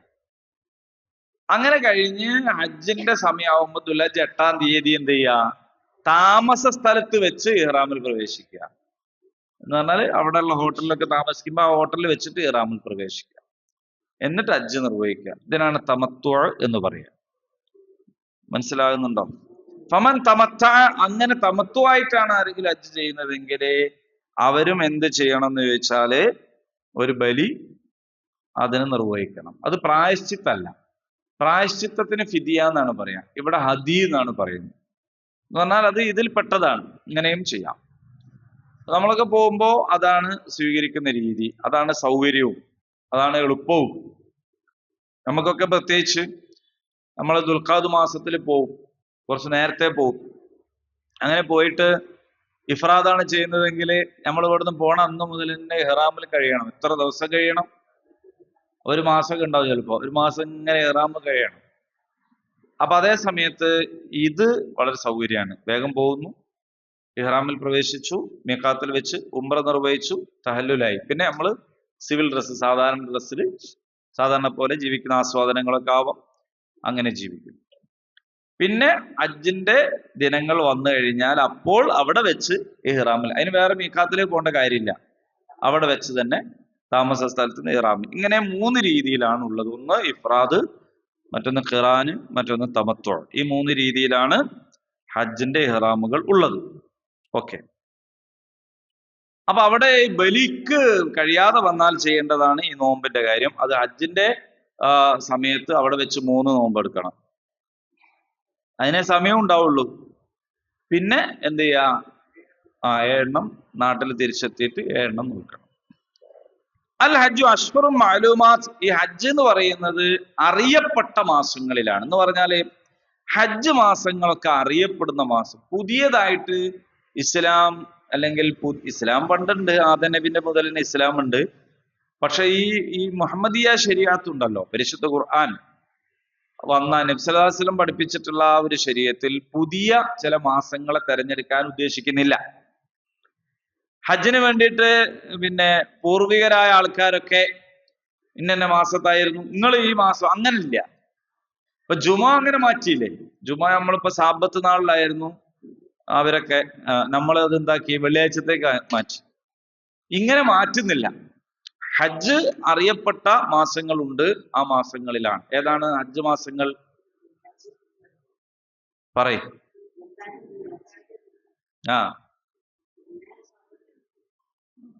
പിന്നെ സഫർ, റബീഉൽ അവ്വൽ, റബീഉൽ ആഖിർ, ജമാദുൽ, എല്ലാ അറബി മാസത്തെ കുറിച്ചല്ല ഞാൻ ചോദിച്ചത്. എന്നാ പഠിച്ചോ. ഹജ്ജ് മാസങ്ങൾ എന്ന് പറഞ്ഞാല് 3 എണ്ണാണ്. ഷവ്വാല്, ദുൽഖഅദ്, ദുൽഹജ്ജ്. അതിനാണ് ഹജ്ജ് മാസങ്ങൾ എന്ന് പറയാം. അതെന്താ കാര്യം ചോദിച്ചാൽ, ഹജ്ജ് ചെയ്യുന്ന മാസങ്ങൾ എന്നല്ല അതിന്റെ അർത്ഥം. അതാകെ ഒരു മാസമേ ഉള്ളൂ. ആ മാസത്തിൽ തന്നെ എല്ലാ ദിവസവും ഇല്ല. ഹജ്ജ് യഥാർത്ഥത്തിൽ ദുൽഹജ്ജ് 9-നല്ലേ? അതാണല്ലോ അറഫ. അതിന്റെ തലേന്ന് മിന, അതിന്റെ പിറ്റേന്ന് യൗമുൻ നഹർ. എത്രയേ ഉള്ളൂ. പിന്നെ 3 ദിവസം ഇത്. അത് ദുൽഹജ്ജില് 13 കൂടിയിട്ട് എല്ലാം കഴിഞ്ഞ്. ദുൽഹജ്ജ് മാസം മുഴുവൻ ഹജ്ജൊന്നുമില്ല. പക്ഷേ ദുൽഖഅദിലുണ്ടോ ഹജ്ജ്? ഇല്ല. അതേ സമയത്ത് ഹജ്ജിന് വേണ്ടി ഇഹ്റാമിൽ പ്രവേശിക്കാനാണ് ഈ ഷവ്വാലും ദുൽഖഅദും ദുൽഹജ്ജും എന്ന് പറയുന്നത്. നിങ്ങൾ ഒരാള് റമദാൻ മാസത്തില് ഇഹ്റാമിൽ ഞാൻ ഹജ്ജിന് ഇഹ്റാം കിട്ടി പറഞ്ഞിട്ട് കാര്യമില്ല. ഹജ്ജിന് ഇഹ്റാം ചെയ്യൽ അതിനു വേണ്ടിയിട്ടുള്ള മാസങ്ങളെയാണ് ഹജ്ജ് മാസങ്ങൾ എന്ന് മൊത്തത്തിൽ പറയാം. അഷ്ഹറുൻ മഅലൂമാത്ത് എന്ന് പറയുന്നു. ഷഹർ എന്ന് പറഞ്ഞാൽ ഒരു മാസം, അഷ്ഹർ എന്ന് പറഞ്ഞാൽ മാസങ്ങൾ എന്നാണ്. അപ്പൊ ദുൽഹജ്ജ് എന്നതിന് മാത്രാണ് എന്ത് പറയാ, ഷഹറുൽ ഹജ്ജ്, ദുൽ ഹജ്ജ് അല്ലെ, ദുൽഹിജ്ജ, ഹജ്ജ് ഉള്ളത് എന്ന് അതിന്റെ അർത്ഥം. അതൊക്കെ. അതേ സമയത്ത് ഹജ്ജ് മാസങ്ങൾ എന്ന് പറഞ്ഞാൽ ഷവ്വാല്, ദുൽഖഅദ്, ദുൽഹജ്ജ് 3 അപ്പൊ റമദാൻ മാസം കഴിഞ്ഞാൽ പിന്നെ എന്ത് ചെയ്യാം, നിങ്ങൾക്ക് ഹജ്ജിന് വേണ്ടി ഇഹ്റാമിൽ പ്രവേശിക്കാം. അപ്പോൾ ഹജ്ജിന് വേണ്ടി ഇഹ്റാമിൽ പ്രവേശിക്കൽ അനുവദിക്കപ്പെട്ടത് 3 മാസങ്ങളാണ്. അല്ലെങ്കിൽ ഷവ്വാലിൽ, അല്ലെങ്കിൽ ദുൽഖഅദ്, അല്ലെങ്കിൽ ദുൽഹജ്ജ്. അല്ലാത്ത ഏതെങ്കിലും ഒരു മാസത്തിൽ ഇഹ്റാം ചെയ്തിട്ടെന്തില്ല, നമുക്ക് വേണം ഒരു കൊല്ലം മുമ്പ് എവിടുന്ന് പോവുകയൊക്കെ ചെയ്യാം. പക്ഷെ പോയിട്ട് മീഖാത്തിൽ വെച്ച് ഇഹ്റാമിൽ പ്രവേശിക്കുന്നത് ഹജ്ജ് മാസങ്ങളിലായിരിക്കണം. എന്നാലാണ് ഹജ്ജിലേക്ക് അത് ബന്ധിപ്പിക്കുകയുള്ളൂ. നേരത്തെ നിങ്ങൾ പറഞ്ഞ മാസം ഏതാണെന്ന് ചോദിച്ചാൽ പവിത്ര മാസങ്ങൾ എന്ന് പറഞ്ഞിട്ടാണ്. അതാണ് ഏത്? ദുൽഖഅദ്, ദുൽഹജ്ജ്, മുഹറം, റജബ്. ഇത്രയും മാസങ്ങൾ, 4 മാസങ്ങൾ. ആ 4 മാസങ്ങൾ പവിത്ര മാസങ്ങളാണ്. പക്ഷെ ഇവിടെ പറഞ്ഞത് അഷ്ഹറും മാലൂമാത്ത് എന്ന് പറയുന്നത് ഈ മൂന്നിൽ തന്നെ ദുൽഹജ്ജ് മുഴുവൻ പെടൂല്ലല്ലോ, ഹജ്ജ് വരെയുള്ള. അപ്പോ ഇത് അറിയപ്പെട്ടതാണ്, പണ്ടേ ഉള്ളതാണ്, ഇബ്രാഹിം നബിയുടെ കാലം മുതലുള്ളതാണ്. നമ്മൾ അതിൽ പുതിയതായി മാസമോ ദിവസമോ ഒന്നും നിശ്ചയിക്കുന്നില്ല, പണ്ടേ ഉള്ള മാസങ്ങൾ തന്നെയാണ്. ഇതിൻ്റെ അകത്ത് നിന്ന് എന്ത് മനസ്സിലാക്കാം? പരിശുദ്ധ ദീനുൽ ഇസ്ലാം എന്ന് പറഞ്ഞാല് നല്ലതുകളെ നിലനിർത്തുകയാണ് ചെയ്തത്. എല്ലാം അവസാനിപ്പിച്ചിട്ടില്ല, നല്ലതിനെ നിലനിർത്തുകയാണ് ചെയ്തത്, നന്മകളെ നിലനിർത്തുകയാണ് ചെയ്തത്. ഇപ്പൊ തവാഫ് പണ്ടുണ്ട്, ഇപ്പോഴും ഉണ്ട്. സഅയ് പണ്ടുണ്ട്, പിന്നെയുണ്ട്, അല്ലെ? ഇതിലൊന്നും മാറ്റം വരുത്തിയിട്ടില്ല. അതേ സമയത്ത് തൽബിയത്ത് ചൊല്ലിക്കൊണ്ടിരുന്നപ്പോൾ അവര് ലബ്ബൈക് അല്ലാഹുമ്മ ലബ്ബൈക്, ലബ്ബൈക ലാ ശരീക ലക എന്ന് പറഞ്ഞിട്ട് നീ ഉദ്ദേശിച്ച പങ്കാളികൾ ഒഴികെ എന്നൊരു വാക്ക് അതിന്റെ ഇടയിൽ പറഞ്ഞിരുന്നു. അള്ളാഹുവിന് പങ്കാളികളില്ല, അള്ളാഹു ഉദ്ദേശിച്ചവരൊഴികെ എന്നൊരു വാക്ക് പോലും പറഞ്ഞിരുന്നു. പോലെ തൽബിയത്തില്, ആരെ തൽബിയത്തില്? മുശ്രിക്കുകളുടെ തൽബിയത്തില് അള്ളാഹുവിന് പങ്കാളികളില്ല, അള്ളാഹു ഉദ്ദേശിച്ചവരൊഴികെ എന്നൊരു വാക്ക് പോലും കൂട്ടിച്ചേർത്ത് അതിനെ വെട്ടിയിട്ട് എന്താക്കി? ലാ ശരീക ലക്, ഒരു പങ്കാളിയുമില്ല. അള്ളാഹു ഉദ്ദേശിക്കുന്ന പ്രശ്നം വരുന്നില്ല, അള്ളാഹു പങ്കാളികളെ ഉദ്ദേശിച്ചിട്ടില്ലല്ലോ. അപ്പൊ നല്ലതുകളെ നിലനിർത്തുകയും അതിൽ വന്നു ചേർന്ന ചീത്തയെ ഒഴിവാക്കുകയുമാണ് ചെയ്തിട്ടുള്ളത്. ഇപ്പൊ സഅയ് നിലനിർത്തി. അതേസമയത്ത് സഫന്റെയും മർവന്റെയും മുകളിൽ ഓരോ വിഗ്രഹങ്ങൾ ഉണ്ടായിരുന്നു, അതിനെ ഒഴിവാക്കി. ഈ ഒരു രീതിയാണ് ഇസ്ലാം സ്വീകരിച്ചത്. അപ്പൊ നമ്മളെ നാട്ടിലും തന്നെയുള്ള നല്ല കാര്യങ്ങളിൽ നമുക്ക് എന്ത് ചെയ്യാം? സഹകരിക്കാം. തആവനു അലൽ ബിർരി വത്തഖ്വ വലാ തആവനു അലൽ ഇസ്മി വൽ ഉദ്വാൻ. ഇത് നമ്മളുടെ ഒരു നിലപാടിന്റെ പേരാണ്. നിങ്ങൾ വരൂ തആവനു അലൽ ബിർരി വത്തഖ്വ, നമുക്ക് എന്ത് ചെയ്യാം? നന്മയിൽ, പുണ്യത്തിലും തഖ്വയിലും ഒക്കെ നമുക്ക് സഹകരിക്കാം. ആരുമായിട്ടും സഹകരിക്കാം, നല്ല കാര്യങ്ങളിൽ ആരുമായിട്ടും സഹകരിക്കാം. വലാ തആവനു, നിങ്ങൾ എന്ത് ചെയ്യരുത്? സഹകരിക്കരുത് അൽ ഇസ്മി വൽ ഉദ്വാൻ, പാപത്തിലും ശത്രുതയിലും എന്ത് ചെയ്യാൻ പാടില്ല? പരസ്പരം സഹകരിക്കാൻ പാടില്ല. അത് സ്വന്തക്കാരുമായിട്ടും സഹകരിക്കാൻ പാടില്ല. കള്ളത്തരം നടത്താനോ അനീതി പ്രവർത്തിക്കാനോ അല്ലെങ്കിൽ വേറെ എന്തെങ്കിലും ഒരു ഗൂഢാലോചന സമുദായത്തിനകത്തും പാടില്ല. നന്മയിൽ സമുദായം ഒന്നും നോക്കാതെ തന്നെ ആരുമായിട്ടും സഹകരിക്കും. ഇത് നമ്മളുടെ ഒരു പൊതു തത്വമാണ് ഖുർആൻ പഠിപ്പിക്കുന്നത്. ശരി, ഇനി ഫമൻ ഫറള ഫീഹിന്നൽ ഹജ്ജ്, ആരെങ്കിലും ഹജ്ജിന് തീരുമാനിച്ചാല് ഫലാ റഫസ. റഫസ എന്ന് പറഞ്ഞാല് ലൈംഗിക ബന്ധം എന്ന് പറഞ്ഞാൽ ശാരീരിക ബന്ധം മാത്രമല്ല, അതിലേക്ക് നയിക്കുന്നതായ ശൃംഗാരം, സല്ലാപം എന്നൊക്കെ പറയാൻ പറ്റുന്ന എന്തൊക്കെ ഉണ്ടോ അതൊന്നും പാടില്ല. അതൊന്നും ഇണകളുമായിട്ടല്ലാതെ അല്ലാത്തപ്പോഴും പാടില്ല. ഭാര്യ ഭർത്താക്കന്മാർ നമ്മൾ മലയാളത്തിൽ പറയില്ലേ, സൗജൈൻ, ഇണതുണകൾ എന്നാണ് ഖുർആന്റെ ഭാഷ. അപ്പൊ ഇസ്ലാമിന്റെ ഭാഷ അങ്ങനെയാണ്, ഇണതുണകളാണ്, ആണും പെണ്ണും, ഭാര്യയും ഭർത്താവും. അവർ തമ്മിലല്ലാതെ പ്രേമസല്ലാപങ്ങള് മറ്റുള്ളവരുമായിട്ട് ഹജ്ജിന്റെ സമയത്ത് എന്നല്ല ഒരു കാലത്തും പാടില്ല. പക്ഷേ മാപ്പിളപ്പാട്ടിൽ വരെ അതുണ്ട്. ഒരു ഉദാഹരണം എന്ന് പറഞ്ഞാൽ ഇപ്പൊ പാടുന്നില്ല, അങ്ങനെ ഒരുപാട് ഉദാഹരണങ്ങളുണ്ട്. ഈ സല്ലാപങ്ങളും പ്രണയാവിഷ്കാരങ്ങളും ഈ പറഞ്ഞ റഫസ് എന്ന് പറയുന്നത് അത്തരം സംഗതികളാണ്.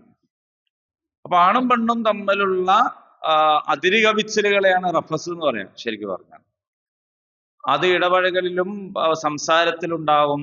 സംസാരത്തിൽ ഒക്കെ, സംസാരത്തില്, ആംഗ്യത്തില്, പ്രവർത്തനത്തില്, ചിത്രത്തില്, വീഡിയോയില്, പാട്ടില് ഒക്കെ ഉണ്ടാവും. ആ പാട്ടിന് മാപ്പിളപ്പാട്ട് എന്ന് പേരിട്ടുകൊണ്ട് അത് ഹലാലാവൂല. ഒരു സാധനത്തിന് എന്താണ് പേര് ഇങ്ങനെ ഇട്ടതുകൊണ്ട് മാത്രം അതാവൂല. ഒരു പാട്ട് ചലച്ചിത്രഗാനാണ് എന്നുള്ളത് കൊണ്ട് ഹറാമാവൂല. ഒരു പാട്ട് പാടിയത് എന്താണ് മുകേഷ്, അല്ലെ, മുകേഷ് എന്നുള്ള ഗായകനല്ലേ, അദ്ദേഹം ആയതുകൊണ്ട് അത് തെറ്റാവൂല. ഒരു പാട്ട് മുഹമ്മദ് റാഫി പാടിയതുകൊണ്ട് തെറ്റാവൂല. എന്നാൽ അതേ സമയത്ത് ഒരു പാട്ട് ഇപ്പുറത്ത് ഏതെങ്കിലും ഒരു മാപ്പിള പാടിയത് കൊണ്ട് അത് ഹലാലാവുകയില്ല. സംഗതികളെല്ലാം നമ്മൾ അതിന്റെ മെറിറ്റിലാണ് എടുക്കേണ്ടത്. ഓരോന്നിന്റെയും നന്മതിന്മകളാണ് നോക്കേണ്ടത്. ആരെ ചെയ്ത് നോക്കിയിട്ടല്ല എടുക്കേണ്ടത്. മനസ്സിലായല്ലേ? ജാതി നോക്കി മതം നോക്കിയിട്ടൊന്നല്ല സംഗതി തീരുമാനിക്കേണ്ടത്. കല്യാണം കഴിച്ചു കൊടുക്കുമ്പോ വേറെ മതത്തിലുള്ളവർക്ക് കല്യാണം കഴിച്ചു കൊടുക്കരുത്. അതിന്റെ കാര്യം എന്താന്ന് വെച്ചാൽ രണ്ട് ജീവിത വീക്ഷണം ഉള്ളവർക്ക് ഒന്നിച്ച് ജീവിക്കാൻ കഴിയില്ല എന്നുള്ളതുകൊണ്ടാണ്. രണ്ട് ജീവിത വീക്ഷണം ഉള്ളവർക്ക് ഒന്നിച്ച് ജീവിക്കാൻ കഴിയില്ല. രണ്ടും നിരീശ്വരവാദികളാണെങ്കിൽ പിന്നെ പറഞ്ഞിട്ട് കാര്യമില്ല. കാരണം ഓല് രണ്ട് മതക്കാരല്ല. ഇവിടെ പലതും നടക്കുന്ന മിശ്ര വിവാഹങ്ങൾ എന്ന് പറഞ്ഞാല് ശരിക്കും മിശ്രമൊന്നുമില്ല ഇതിനകത്ത്.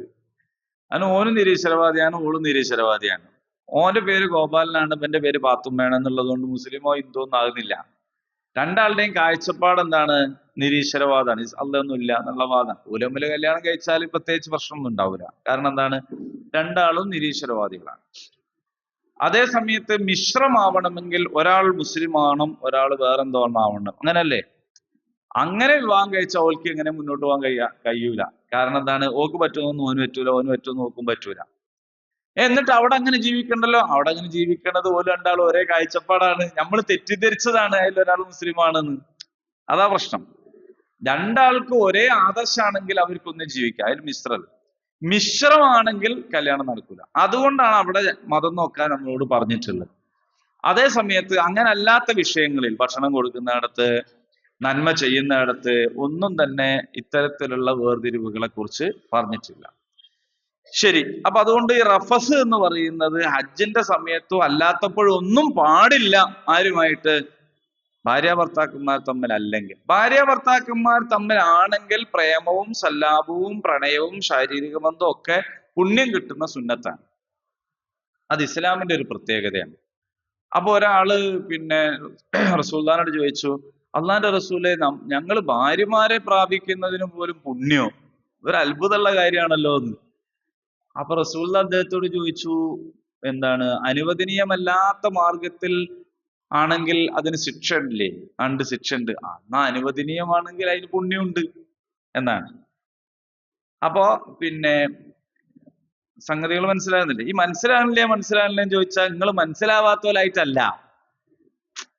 ഇതെന്താണ് ഇപ്പൊ നമ്മളെന്താ 2ാം ക്ലാസ്സിലെ കുട്ടികളാ, ഇടയ്ക്കിടയ്ക്ക് ഇയാൾ ഇങ്ങനെ മനസ്സിലാവും എന്ന് വിചാരിക്കരുത്. ഞാൻ പറയുന്നത് നിങ്ങൾക്ക് മനസ്സിലാവുണ്ടോന്നാ എന്ന് പറഞ്ഞാൽ, ഇല്ലെങ്കിൽ ഞാൻ കോലം മാറ്റി പറയാനാണ്. അപ്പൊ നിങ്ങൾക്ക് മനസ്സിലാവുന്ന കോലത്തിലാണോ ഞാൻ പറയണത് എന്നാണ് ഞാൻ മനസ്സിലാവണില്ലേന്ന് ചോദിച്ചാൽ അതിന്റെ അർത്ഥം. അത് നിങ്ങളെ കുഴപ്പം അല്ല, ഞാൻ ശരിയാക്കേണ്ടിയുണ്ടോന്നാ ചോദിക്കണത്. നിങ്ങൾ അതേന്ന് പറഞ്ഞാൽ ഞാൻ അവിടെ വെച്ച് നിർത്തും. ഇല്ല എന്ന് പറഞ്ഞാൽ വേറെ കോലത്തിൽ പറയാൻ വേണ്ടിയിട്ടാണ് കേട്ടോ. അപ്പൊ ഇടയ്ക്കിടയ്ക്ക് മനസ്സിലാവുണ്ട്, ഇയാളെന്താ, ഞങ്ങളെന്താ കുട്ടികളാ, ഞങ്ങളൊക്കെ വല്യാപ്പാരും വലിയ ആൾക്കാരായിട്ട് ഞങ്ങളോട് എന്താ ഇയാൾ ഇങ്ങനെ മനസ്സിലാവണില്ല, അങ്ങനെ വിചാരിച്ചു പോയത് കേട്ടോ. നിങ്ങളല്ല. ഏ അല്ല, എന്നാലും ഉണ്ടല്ലോ, ഓരോ ആൾക്കാരാണല്ലോ. അപ്പൊ ശരി. അപ്പൊ അതുകൊണ്ട് പിന്നെ റഫസ് എന്ന് പറയുന്നത് അതിര് കവിച്ചില്ല. ഇത് പിന്നെ ഹജ്ജിന്റെ സമയത്ത് അല്ലാണ്ടും പാടില്ല. ഹജ്ജിന് ഏതായാലും വളരെ കർശനമായി അത് നിരോധിച്ചിരിക്കും. കാരണം എന്താണെന്ന് ചോദിച്ചാൽ അവിടെ വരുന്നത് ആരൊക്കെയോ ആണ്. അപ്പൊ അവിടെ തവാഫിന്റെ സമയത്തും സഅയിന്റെ സമയത്തും ഒക്കെ വേർതിരിച്ചിട്ട് ആണുങ്ങൾക്ക് വേറെ തവാഫ്, പെണ്ണുങ്ങൾക്ക് വേറെ തവാഫ്, ഇങ്ങനൊന്നും ഇല്ലല്ലോ. ഇല്ല. മദീനത്തെ പള്ളിയിൽ പെണ്ണുങ്ങൾക്ക് പ്രത്യേക വാതിലും പ്രത്യേക സ്ഥലമൊക്കെ ഉണ്ട്. അതേപോലെ മക്കത്ത് അങ്ങനെ ഉണ്ടാക്കാൻ കഴിയൂല, കാരണം തവാഫല്ലേ.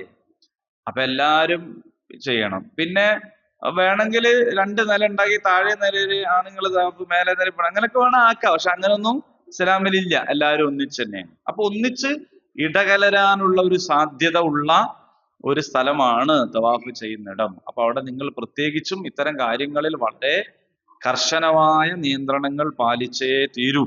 അൽഹംദുലില്ലാ, അങ്ങനെ തന്നെ പാലിക്കപ്പെടുന്ന ഒരു സ്ഥലമാണത്. അവിടെ ഒരു വേണ്ടാത്തൊരു തോണ്ടലോ അല്ലെങ്കിൽ ഒരു നോട്ടം കൊണ്ടൊരു വൃത്തികെട്ട സംഗതി ഒന്നും അവിടെ നാളിതുവരെ റിപ്പോർട്ട് ചെയ്യപ്പെട്ടിട്ടില്ല. അങ്ങനെ സംഗതി ഇല്ല. നമ്മൾ പഞ്ചായത്തിന്റെ അടുത്തും ബസ് കയറിയാൽ തന്നെ മാനാഞ്ചർ എത്തുമ്പോഴേക്ക് എന്തെല്ലൊക്കെ ആവും പല സംഗതികളും. പക്ഷെ അവിടെ എന്തില്ല, അങ്ങനൊന്നുമില്ല. അപ്പൊ അതെന്താന്ന് വെച്ചാൽ അത് അള്ളാഹുവിന്റെ പ്രത്യേകമായ ഒരു കാവലും ഒരു സൂക്ഷ്മതയും ഒക്കെ തന്നെയാണ്. എന്തായാലും പല റഫസ്, നിങ്ങൾ അത്തരം കാര്യങ്ങളിൽ എന്ത് ചെയ്യാൻ പാടില്ല, ഇടപെടാൻ പാടില്ല. വല ഫുസൂഖ്, ഇനി ഉള്ളത് എന്താണ്? അധാർമികതയാണ്, ദുർവൃത്തികളാണ്. അതേതായാലും പാടില്ല, ഒരിക്കലും പാടില്ല. ഹജ്ജിലും പാടില്ല, അല്ലാത്തപ്പം പാടില്ല, സാധാരണ ജീവിതത്തിലൊന്നും പാടില്ലാത്തൊരു കാര്യമാണ് ദുർവൃത്തികൾ എന്നാലും ലോകത്തിന്റെ വിവിധ ഭാഗങ്ങളിൽ നിന്ന് ലക്ഷക്കണക്കിന് ആൾക്കാർ ഒരുമിച്ച് കൂടുന്ന ഒരു സ്ഥലമാണല്ലോ. എന്തെങ്കിലും ഒരു അരുതായ്മ സംഭവിച്ചു പോകരുത് എന്ന നിലക്കാണ്. വലാജിദാൽ, പക്ഷെ ഇവിടെ പല ആചാര്യന്മാരും തോറ്റു, തർക്കിക്കരുത് എന്നാണ്. വലാജിദാൽ, തർക്കം പാടില്ല. പക്ഷെ അവിടെ വെച്ചിട്ടാണ് പലരുടെയും ഇഹ്റാം പൊളിഞ്ഞു പോവുക. കാരണം എന്താണ്? തർക്കിക്കും. പ്രത്യേകിച്ച് പണ്ട് ഹജ്ജിന് പോയി രണ്ടാമത്തെ മൂന്നാമത്തെ ഹജ്ജിനൊക്കെ വരുന്ന ആള് ആദ്യമായിട്ട് ഹജ്ജിന് വരുന്നതിന് മുമ്പിൽ ഒരു റാഗിങ് മൂഡിലേക്ക് ഉണ്ടാവും. അപ്പം അങ്ങനെ കണ്ടത് ഞാനിതൊക്കെ കണ്ടതാണ്.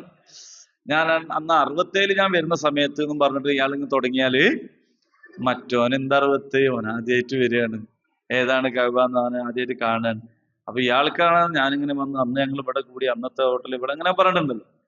അപ്പൊ അങ്ങനെ തർക്കിക്കാൻ തുടങ്ങും. അപ്പോ ഞാൻ ഹാജിമാരോട് പറയുന്ന കാര്യം എന്താന്ന് വെച്ചാല്, നിങ്ങളോട് ഇപ്പൊ രാവിലെ അല്ല അതിപ്പോ രാത്രി 9 മണിയാണ് എന്ന് പറഞ്ഞാല് നിങ്ങൾ ഒരു പ്രാവശ്യം പറയാ ഇത് രാവിലെ 9 മണിയാണ്. എന്നിട്ടും അയാള് രാത്രി എന്ന് പറഞ്ഞാൽ ആയിക്കോട്ടെ വെച്ചാൽ മതി, അയാൾക്ക് രാത്രി ആയിക്കോട്ടെ, നമുക്ക് എന്താ ഇപ്പൊ ഉണ്ടല്ലോ. തർക്കിക്കാൻ പോകണ്ട. അല്ല തർക്കിച്ചിട്ട് അങ്ങനല്ല, അപ്പൊ വളരെ കൃത്യമായിട്ട് പറഞ്ഞാൽ ഇത് AM ആണ്, ഇത് രാവിലെയാണ്, എന്തിനാ ഇപ്പൊ ഇതിന് പറയാൻ പോണത്? തെറ്റിപ്പോയതായിരിക്കും വിചാരിച്ചിട്ട് ഒരിക്കൽ പറയാം. എന്നിട്ട് അയാൾ അതിന്റെ മുകളിൽ മലപ്പുറത്തേരെ ഭാഷ പറഞ്ഞ വെച്ചിട്ടാൻ വരികയാണെങ്കിൽ നിർത്തുക. ജിദാല് വേണ്ട. ഈ തർക്കിക്കാത്ത ആളുകൾക്ക് സ്വർഗത്തിലൊരു വീട് എന്ന് പറഞ്ഞിട്ടുണ്ട് റസൂലുള്ളാഹി സ്വല്ലല്ലാഹു അലൈഹി വസല്ലം. തർക്കത്തിൽ ബർക്കത്തില്ല. എന്ത് കാര്യത്തിലും തർക്കം. ഇപ്പൊ ദീനി കാര്യത്തിൽ പ്രത്യേകിച്ച് തർക്കിക്കരുത്. തർക്കിച്ചാൽ എന്താ സംഭവിക്കാൻ അറിയുന്നത്? തർക്കിച്ചാൽ പിന്നെ നമ്മൾ ജയിക്കാനാണ് പിന്നെ നമ്മൾക്ക് ആഗ്രഹം. ഇപ്പൊ ഞാനാണെങ്കിലും നിങ്ങളോട് തർക്കിക്കാൻ മെനക്കെട്ടാ എനിക്ക് ജയിക്കാനുള്ള ഒരു തോന്നൽ ഇങ്ങനെ, പിന്നെ ഈ ബിലീസ് കൺട്രോൾ ചെയ്യാൻ തുടങ്ങും. അപ്പൊ അതുകൊണ്ട് പിന്നെ നിങ്ങൾ എങ്ങനെ അടിച്ചിരുത്തണം. അതുകൊണ്ടാണ് ഈ മതപ്രഭാഷണ സംരംഭങ്ങൾ പോലും പലപ്പോഴും സംഘർഷത്തിലേക്ക് വരുന്നത്. ജയിച്ചു, ഞാൻ ജയിച്ചു, മറ്റൊരു തോറ്റു, കണ്ടില്ലേ തോറ്റു പോയില്ലേ എന്നൊക്കെ പറയണത് എന്താണെന്ന് വെച്ചാൽ തർക്കത്തിന് മൂഡിലേക്ക് വരുന്നു. തർക്കിക്കരുത്. അതേ സമയത്ത് ഖുർആനിൽ പറയും ജാദിൽഹും ബില്ലത്തി ഹിയ അഹ്സൻ എന്ന് പറഞ്ഞിട്ട്, നിങ്ങൾ ഏറ്റവും നല്ല രീതിയിൽ സംവദിക്കുക. അപ്പൊ അവിടെ തർക്കം എന്നല്ല പിന്നെ അതിന് പറയാം, അത് സംവാദമാണ്. എന്ന് പറഞ്ഞാൽ നിങ്ങൾക്ക് പറയാനുള്ളത് നിങ്ങൾക്ക് പറയാം, അവർക്ക് പറയാനുള്ളത് അവർക്ക് പറയാം. അവർക്ക് പറയാനുള്ളത് നിങ്ങൾ പൂർണ്ണമായിട്ട് കേട്ട് സഹിഷ്ണുതയോടുകൂടി സന്തോഷത്തോടെ ഇരിക്കുക. നിങ്ങൾക്ക് പറയാനുള്ളത് നിങ്ങളും പറയാം. അതിലൊരു തർക്കത്തിലേക്ക് വരാൻ പാടില്ല എന്നതാണ്. അപ്പൊ തർക്കിക്കരുത്, ഒരിക്കലും തർക്കിക്കരുത് എന്ന് പറയുമ്പോൾ ചിലപ്പോൾ നിങ്ങളോട് ആരെങ്കിലും പറയും ഇങ്ങനെ ഉണ്ടല്ലോ ഒരു ആയത്ത്, ആ ആയത്ത് എന്തായാലും തർക്കത്തെ കുറിച്ചിട്ടുള്ളതല്ല, അത് സംവാദത്തെ കുറിച്ചാണ്. ഏറ്റവും നല്ല രീതിയിൽ സംവദിക്കുക. അപ്പോ ഫലാ റഫസ വലാ ഫുസൂഖ വലാ ജിദാല ഫിൽ ഹജ്ജ്. ഹജ്ജിൽ എന്ത് ചെയ്യാൻ പാടില്ല? ലൈംഗിക വേഴ്ചയില്ല, ദുർവൃത്തിയില്ല, തർക്കമില്ല. ഇനി നിങ്ങൾ നല്ലത് ചെയ്യുമ്പോ ആ നല്ലതൊക്കെ അള്ളാഹ് അറിയുന്നുണ്ട്. അതിപ്പോ ഹജ്ജിലും അല്ലാത്തപ്പോ ഒക്കെ ചിലപ്പോ നമ്മൾ വിചാരിക്കും നമ്മൾ നല്ലത് എന്തെല്ലാം ചെയ്തു, ഇതാരും കണ്ടില്ല, എന്തോ നിന്റെ അടുത്ത് നിന്ന് തകരാറ് പറ്റിപ്പോയപ്പോൾ അതെല്ലാവരും കണ്ട്. അങ്ങനെ ബേജാറൊന്നും ആകണ്ട. നിങ്ങൾ ചെയ്ത നല്ലതും കാണേണ്ട ആള് കണ്ടിട്ടുണ്ട്. മനസ്സിലായോ? നിങ്ങളെ വിമർശിക്കുന്നത്, നിങ്ങൾ എതിർക്കുന്നത്, നിങ്ങൾ ആക്ഷേപിക്കുന്നത് നിങ്ങളെ അടുത്ത് നിന്ന് വന്ന ഏതൊരു വീഴ്ചന്റെ പേരിലായിരിക്കും. അപ്പൊ നമുക്ക് ആകെ സങ്കടാവും. ഓ ഞാൻ ഇത്രയും നല്ല ചെയ്തു കൊടുത്തിട്ട് മൂപ്പര് അത് കണ്ടില്ലല്ലോ, എന്റെ അടുത്ത് ഇപ്പൊ ഇങ്ങനെ വന്ന് നോക്കുമ്പോഴാണ് ഒരു ക്ലാസ് വീണ് പൊട്ടിയപ്പോ മൂപ്പര് വല്ലാണ്ട് ചൂട്. ഈ ക്ലാസ് കുറെ ദിവസം ഞാൻ കൈയിട്ടാണ് കമത്തിക്കുന്നത്, ഇതുവരെ അതിനൊന്നും പറ്റിയിട്ടില്ല അല്ലെ. ഇത്രയും ദിവസം പൊട്ടാണ്ട് ഞാൻ കൊണ്ടുവരുന്നത് മൂപ്പര് കണ്ടില്ല, അപ്പൊ കയ്യിൽ നിന്ന് വീണ് പൊട്ടിയത് വേഗം കണ്ടു എന്നാണ്. പൊട്ടാണ്ട് കൊണ്ടുവരുന്നതും കാണേണ്ട ആളെന്ത് ചെയ്തിട്ടുണ്ട്? കണ്ടിട്ടുണ്ട്. മനസ്സിലായോ? അപ്പൊ എല്ലാ നല്ല കാര്യങ്ങളും അള്ളാഹു കാണുന്നുണ്ട്. ഹജ്ജിലുള്ള നിങ്ങളുടെ ക്ഷമ, സ്വബർ, നിങ്ങൾ ഇത്തരം കാര്യങ്ങളിലൊക്കെ കാണിക്കുന്ന സൂക്ഷ്മതൊക്കെ അള്ളാഹു കാണുന്നുണ്ട്. അപ്പോ നിങ്ങൾ പാഥേയമൊരുക്കുക എന്ന് പറഞ്ഞാൽ വഴിയിൽ നമുക്ക് ആവശ്യമായ സൗകര്യങ്ങൾക്കാണ് സാദ് എന്ന് പറയുക. അപ്പോ ഒരു വിശ്വാസം ഉണ്ടായിരുന്നു. പിന്നെ അത് നമുക്ക് വേഗം പറഞ്ഞാൽ മനസ്സിലാവും. നമ്മുടെ സഹോദര സമുദായങ്ങൾ പളനിക്ക് പോകും. ഈ പളനിക്ക് പോകുന്ന ആൾക്കാര് നേർച്ചാക്കും, ഇത്ര വീട്ടിൽ നിന്ന് ഞങ്ങൾ ഭിക്ഷ എടുത്തോളാം എന്ന് നേർച്ചാക്കും. എന്നിട്ട് അവര് ഭിക്ഷപാത്രമായിട്ട്, വലിയ പണക്കാരോ ഒക്കെ ആയിരിക്കും ചിലപ്പോ, പക്ഷെ അവര് അതിന് പുണ്യം കിട്ടാൻ വേണ്ടി ചെയ്യുന്നതാണ്. ആൾക്കാരുടെ അടുത്ത് പോയിട്ട് ഭിക്ഷ യാചിക്കും. അത് അവർക്കൊരു 120, 250 എന്നൊക്കെ പറഞ്ഞ കണക്കുണ്ട്. അത്രയും വീട്ടിൽ ഒരു കയറി ഇരിക്കണം എന്നാണ്, എന്തെങ്കിലുമൊക്കെ വാങ്ങിയിട്ട്. ഇങ്ങനെ ഹജ്ജിന് ആകപ്പാടെ ഒരു ദരിദ്രവാസിയായിട്ട് പോയെന്ന് ഒരു ഫക്കീറായിട്ട് ഒന്നും കൈ കരുതാതെ കിട്ടുന്നിടത്തും തിന്നാ പോണോടത്ത് കിടക്ക എന്നൊന്നും വിചാരിച്ച് നിങ്ങൾ മറ്റുള്ളവരോട് യാചിച്ച് ഭിക്ഷ യാചിച്ചൊന്നും പോകരുത്. നിങ്ങൾ പോകുമ്പോൾ ഒരുങ്ങിപ്പോണം. നിങ്ങൾക്ക് ആവശ്യമുള്ള സാധനങ്ങൾ കരുതണം. നിങ്ങൾ വേറുള്ളവരെ ഇങ്ങേറാക്കാൻ വേണ്ടിയിട്ട് പോകരുത്. വേറുള്ള ആൾക്കാരുടെ കണ്ടിട്ട് നിങ്ങളതായ കാര്യങ്ങൾ നിങ്ങൾ ഒരുങ്ങണം. അപ്പൊ ഭക്ഷണമാണെങ്കിൽ അങ്ങനെ, മരുന്നാണെങ്കിൽ അല്ലാതെ. ഇപ്പൊ പിന്നെ അതൊന്നും കൊണ്ടുപോകണമെന്നില്ല, പൈസ ഉണ്ടായാൽ മതി. പൈസയും കയ്യിൽ വേണമെന്നില്ല, അക്കൗണ്ടിൽ ഉണ്ടായാൽ മതി, പിന്നെ കാർഡ് നമ്പർ ഓർമ്മ ഉണ്ടായാൽ മതി. ആ, അതിനെന്താ പ്രശ്നം? അതിനൊന്നും പ്രശ്നമല്ല. അത് ഇതുമായിട്ട് ബന്ധമല്ല. കാരണം ഞാനിപ്പോ വേറെ ആൾക്ക് വേണ്ടി ഹജ്ജ് ചെയ്യാണ്. അതിനെന്താ? ആ, പറഞ്ഞേക്കുമ്പോഴും കുഴപ്പമില്ല. കാരണം എന്ന് പറഞ്ഞാല് അയാൾ ഇയാളുടെ ചെലവും കൂടി എടുക്കണം എന്നേ ഉള്ളൂ. ഇയാളുടെ സാധു കൂടി ഇയാൾ ഒരുക്കി കൊടുക്കണം, അത്രേ ഉള്ളൂ. അതിനൊന്നും ഈ പറഞ്ഞത് ബാധകമല്ല. അതേ സമയത്ത് ഒരാൾ സ്വയം തന്നെ ഒയന്നു പോകരുത് എന്നുള്ളതാണ്. നടന്നൊക്കെ പോവാ, അതിന് കുഴപ്പമൊന്നുമില്ല, നിരോധിച്ച കാര്യമൊന്നുമല്ല. പക്ഷെ അതൊരു പബ്ലിസിറ്റിയും റിയാവിലേക്കൊന്നും വരരുത് എന്ന് മാത്രമേ ഉള്ളൂ. അപ്പോ അങ്ങനെ ചെയ്യാൻ പാടില്ല എന്നുള്ളൂ. അതേ സമയത്ത് നല്ലത് ഏറ്റവും എളുപ്പമുള്ള രീതിയിൽ പോകലാണ്. വാഹനമുള്ള ഒരാൾ വാഹനത്തിൽ പോകലാണ് നല്ലത്. അങ്ങനെയാണ്. അപ്പോ തസവ്വദു. എന്നാൽ അതേ സമയത്ത് ഉടനെ അള്ളാഹു പറഞ്ഞു ഫഇന്ന ഖൈറസ്സാദി തഖ്വാ, ഏറ്റവും നല്ല പാതയും തഖ്വയാണ്. അപ്പൊ നിങ്ങള് അവല് കൊണ്ടുപോകുന്നുണ്ട്, മല്ലിപ്പൊടി കൊണ്ടുപോകുന്നുണ്ട്, ഇതെല്ലാം കൊണ്ടുപോകുന്നുണ്ട്, തഖ്വ ഇല്ലാണ്ടാണ് പോണെങ്കിൽ പിന്നെ മല്ലിപ്പൊടി കൊണ്ട് കാര്യമൊന്നുമില്ല. പിന്നെ നമുക്ക് തോന്നും ഹജ്ജിന് പോയിട്ട് തഖ്വയുള്ള ആളായിട്ട് വരികയല്ലേ വേണ്ടിയെന്ന്.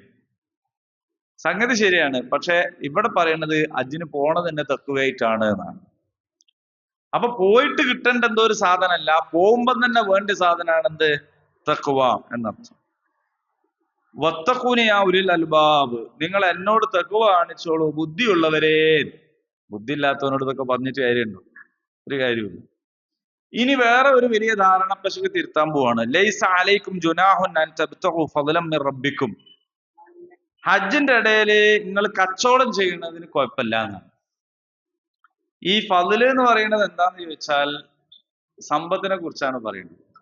ഇസ്ലാമിന്റെ കാഴ്ചപ്പാട് അനുസരിച്ച് മനുഷ്യന്മാർക്ക് കിട്ടുന്ന പൈസ അള്ളാന്റെ അടുത്തു നിന്നുള്ള ഫضലാണ്. യാ അയ്യുഹല്ലദീന ആമനൂ ഇദാ നൂദിയ ലിസ്സലാത്തി മിൻ യൗമിൽ ജുമുഅ ഫസ്ഔ ഇലാ ദിക്രില്ലാഹി വദറുൽ ബൈഅ ദാലികും ഖൈറുൻ ലക്കും ഇൻ കുൻതും തഅലമൂൻ. അല്ലേ? പിന്നെ ഫൈദാ ഖുദിയത്തിസ് സ്വലാത്ത് ഫൻതശിറൂ ഫിൽ അർദ് വബ്തഗൂ മിൻ ഫദ്ലില്ലാഹ്, നിങ്ങൾ ജോലിക്ക് പോയിക്കോളൂ എന്നാണ്. അള്ളാഹു ഭൂമിയിൽ നിക്ഷേപിച്ചു വെച്ചിട്ടുള്ള ഫضലുകൾ ഉണ്ട്, അതൊക്കെ നിങ്ങൾ എടുത്തോളൂ എന്നാണ്. അപ്പൊ ഹജ്ജിന് പോകുമ്പോൾ കച്ചവടം ചെയ്യാം. അള്ളാഹ് ഞാൻ ഹജ്ജിലാണ്, ദുന്യവിയായ ഒരു സംഗതിയെ കുറിച്ച് ചിന്തിക്കാൻ പാടില്ല, അങ്ങനെയല്ല. നിങ്ങൾ കച്ചവടം ചെയ്യാം. അപ്പൊ നിങ്ങളെ കയ്യിലുള്ള ചരക്ക് ആയിട്ട് നിങ്ങൾക്ക് പോകാം. അപ്പൊ ഓരോ നാട്ടിൽ നിന്ന് അവരവരുടെ ചരക്കുകളൊക്കെ കൊണ്ടുവരും. എന്നിട്ട് നിങ്ങൾ തോൽക്ക് വിൽക്ക് പോലെ നിങ്ങൾക്ക് വാങ്ങാം. അങ്ങനെ ഈത്തപ്പഴം ഇങ്ങോട്ട് വാങ്ങാം, തേങ്ങ അങ്ങോട്ട് കൊടുക്കുക, അല്ലെ വെളിച്ചെണ്ണ കൊണ്ടുപോയിട്ട് അങ്ങോട്ട്, ഇതൊക്കെ നിങ്ങൾക്ക് ചെയ്യാം, കച്ചവടം ചെയ്യാം, അതിന് പ്രശ്നമില്ല. ഇനി ജോലി എടുക്കാം. കച്ചവടം മാത്രല്ല, ജോലി എടുക്കാം. നിങ്ങൾക്ക് പോയിട്ട് ആജിമാര് ബാക്കിയുള്ള ആൾക്കാരുടെ ഡ്രസ്സ് അലക്കി കൊടുക്കുക, അതിന് പൈസ വാങ്ങാം. മനസ്സിലായില്ലേ? അതേപോലെ തന്നെ അവരെ വണ്ടിയിൽ അങ്ങോട്ടും ഇങ്ങോട്ടൊക്കെ സിയാറത്തൊക്കെ നടത്തിക്കുക, അതിന് കൂലി വാങ്ങാം. അതല്ല, ഈ ഹജ്ജിന്റെ യാത്രയെ സംബന്ധിച്ചാണ് പറയുന്നത്. അപ്പൊ കച്ചവടം ചെയ്യുന്നതിനൊന്നും, അപ്പൊ ഹജ്ജിന്റെ നിർണയ നാളുകളിലും ചെയ്യാം. അപ്പൊ ഉദാഹരണം പറഞ്ഞാൽ ഇപ്പൊ അറഫ, നിങ്ങൾ അറഫയിൽ നിൽക്കുകയാണ്. അപ്പൊ നിങ്ങളെ വണ്ടിയിൽ കൊണ്ടുപോകുന്ന ഡ്രൈവർമാരുണ്ടാവും, ഒരു ഇഹ്റാമിലേക്ക്. അപ്പൊ ഓരോ ഇഹ്റാമിലേക്ക്, ഓരോ ഹജ്ജിലാണ്, ഓരോ ഹജ്ജ് ചെയ്തുകൊണ്ടിരിക്കുക, ഓരോ ജോലി ചെയ്യുന്നുണ്ട്, ഓരോ ഹജ്ജ് ചെയ്തുകൊണ്ടിരിക്കുകയാണ്. കാരണം എന്താണ്? നിങ്ങളെ വണ്ടി ഓടിക്കാൻ വേണ്ടി വന്നവരല്ലേ. നിങ്ങൾ അറഫയിൽ മുസ്തലിഫയിലാക്കുന്ന പണിയാണ്, അവിടുന്ന് പിന്നെ നിങ്ങളെ മിനയിലാക്കുന്ന പണിയാണ്, ഒരു ജോലിയാണ്. പക്ഷെ ഓരോ ഇഹ്റാമിലാണ് എന്ന് പറഞ്ഞാൽ ഓരോ ഹജ്ജും ചെയ്യുന്നുണ്ട്, ഒരു പണിയെടുക്കുന്നുണ്ട്. അപ്പൊ ഇസ്ലാം ദീനിന്റെ ഒരു സാധ്യത ആലോചിച്ച് നോക്കൂ നിങ്ങള്. അള്ളാഹുവിന് മാത്രം ചെയ്യണമെന്ന് ആദ്യം പറഞ്ഞത്, അത്തിമുൽ ഹജ്ജ വൽ ഉംറത്തിലില്ല, അത് ശരിയാണ്. പക്ഷെ അതിന്റെ ഇടയിൽ നിങ്ങൾക്ക് ഈ ഫضല് തേടുന്നതിന് യാതൊരു പ്രശ്നവുമില്ല. നിങ്ങൾക്ക് എന്ത് ചെയ്യാം? കച്ചവടം ചെയ്യാം, ജോലി ചെയ്യാം. നിങ്ങളൊരു ബാർബർ ആണെങ്കിൽ നിങ്ങൾക്ക് എന്ത് ചെയ്യാം? ഹജ്ജ് കഴിഞ്ഞിട്ട് ആൾക്കാർ ഏതാ പരിപാടിയായിട്ട് വരുന്നത്, തല പഠിച്ചു കൊടുക്കുക, അതിന്റെ പൈസ വാങ്ങാം. ഹജ്ജ് അല്ലടോ, എന്നിട്ട് പൈസ വാങ്ങാം എന്നൊന്നും ചോദിക്കണ്ട, പൈസ വാങ്ങാം. കച്ചവടം ചെയ്യാം. നിങ്ങളടുത്ത് എന്തെങ്കിലും ചരക്കുണ്ടെങ്കിൽ നിങ്ങൾക്ക് അവിടെ ചെന്നിട്ട് അവിടുത്തെ മാർക്കറ്റിൽ പോയിട്ട് എന്ത് ചെയ്യാം? ഹോൾസെയിൽ മാർക്കറ്റിൽ സാധനം വാങ്ങാം, എന്നിട്ട് റീറ്റെയിൽ ആയിട്ട് വിൽക്കുക. നിങ്ങളെ കൂടെ ഒരു 50 ആജിമാരുണ്ട്, ആ 50 ആജിമാർക്കും ആവശ്യമുള്ള എന്തോ ഒരു സാധനം ഉണ്ട് വിചാരിക്കുക. നിങ്ങൾക്ക് കച്ചവടം അറിയുന്ന ആളാണെങ്കിൽ നിങ്ങൾ അവിടെ ഹോൾസെയിൽ മാർക്കറ്റിൽ പോയിട്ട് വാങ്ങിക്കൊണ്ട് വന്നിട്ട് ഇവർക്ക് വിൽക്കുക. അപ്പൊ നിങ്ങൾക്ക് ലാഭം കിട്ടും, എടുക്കുക. അങ്ങനെയൊക്കെ ചെയ്യുന്നവര്, അതിനെക്കാട്ടി ചെയ്യുന്നവരുണ്ട്. നമ്മള് ചെയ്യാത്തോണ്ടാണ്. അപ്പൊ നമ്മൾ എന്ത് ചെയ്യാന്ന് വെച്ചാല് നമ്മള് ആ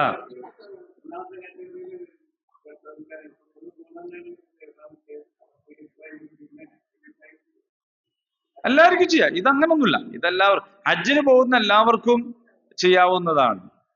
ഇസ്ലാം എന്ന് പറയുന്നത് സന്യാസമല്ല. ഇസ്ലാം എന്ന് പറഞ്ഞാൽ ആള് എന്നുപോലല്ല.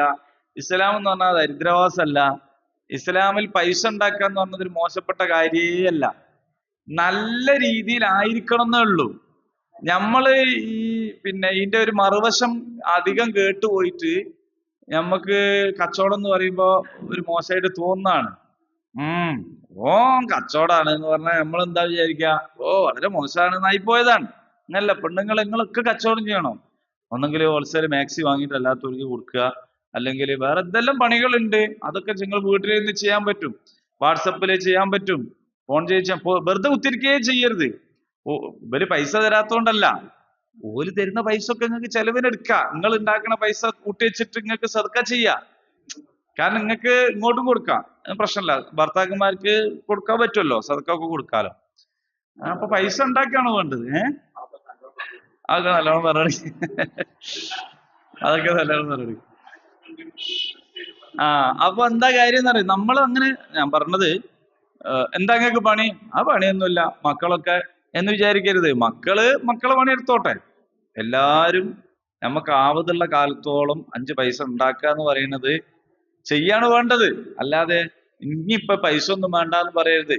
ആർക്ക് വേണ്ടാന്ന്? പൈസ വേണ്ടെന്ന് പറഞ്ഞാല് കാര്യങ്ങളൊക്കെ നടക്കും എന്നുള്ളതാണ്. അപ്പോ എപ്പോഴും സമ്പത്ത് അധികരിപ്പിക്കാനും ഉള്ളത് വൃത്തിയില് കൂട്ടാനൊക്കെ തന്നെയാണ് പരിശുദ്ധ ഇസ്ലാം പഠിപ്പിച്ചത്. അല്ലാണ്ട് എന്നാ അതേ സമയത്ത് അതിന്റെ അടിമയാവാൻ പാടില്ല. അതിനെ നമ്മൾ കൺട്രോൾ ചെയ്യണം. നമ്മൾ അതിന്റെ മേലെ നിൽക്കണം എന്ന് മാത്രമേ ഉള്ളൂ. അതിന്റെ താഴെ നമ്മളായി പോകരുത്. നമ്മളെ നിലപാടുകൾ വിടരുതെന്ന് മാത്രമേ ഉള്ളൂ.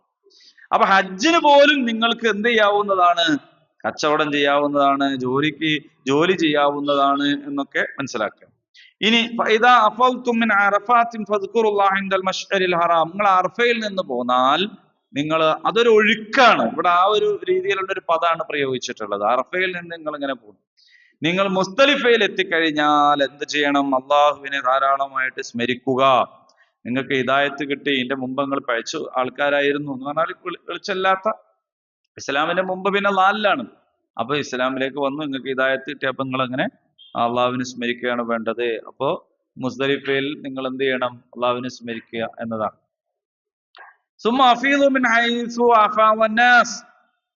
ഇവിടെ പറയുന്ന കാര്യം എന്താന്ന് ചോദിച്ചാല്, നിങ്ങള് ജനങ്ങൾ പിരിഞ്ഞു പോകുന്നിടത്ത് നിന്ന് നിങ്ങൾ പിരിഞ്ഞു പോവുക. അതിന്റെ ഒരു പ്രശ്നം, ഈ ഖുറൈശികൾക്ക് ഒരു പരിപാടി ഉണ്ടായിരുന്നു.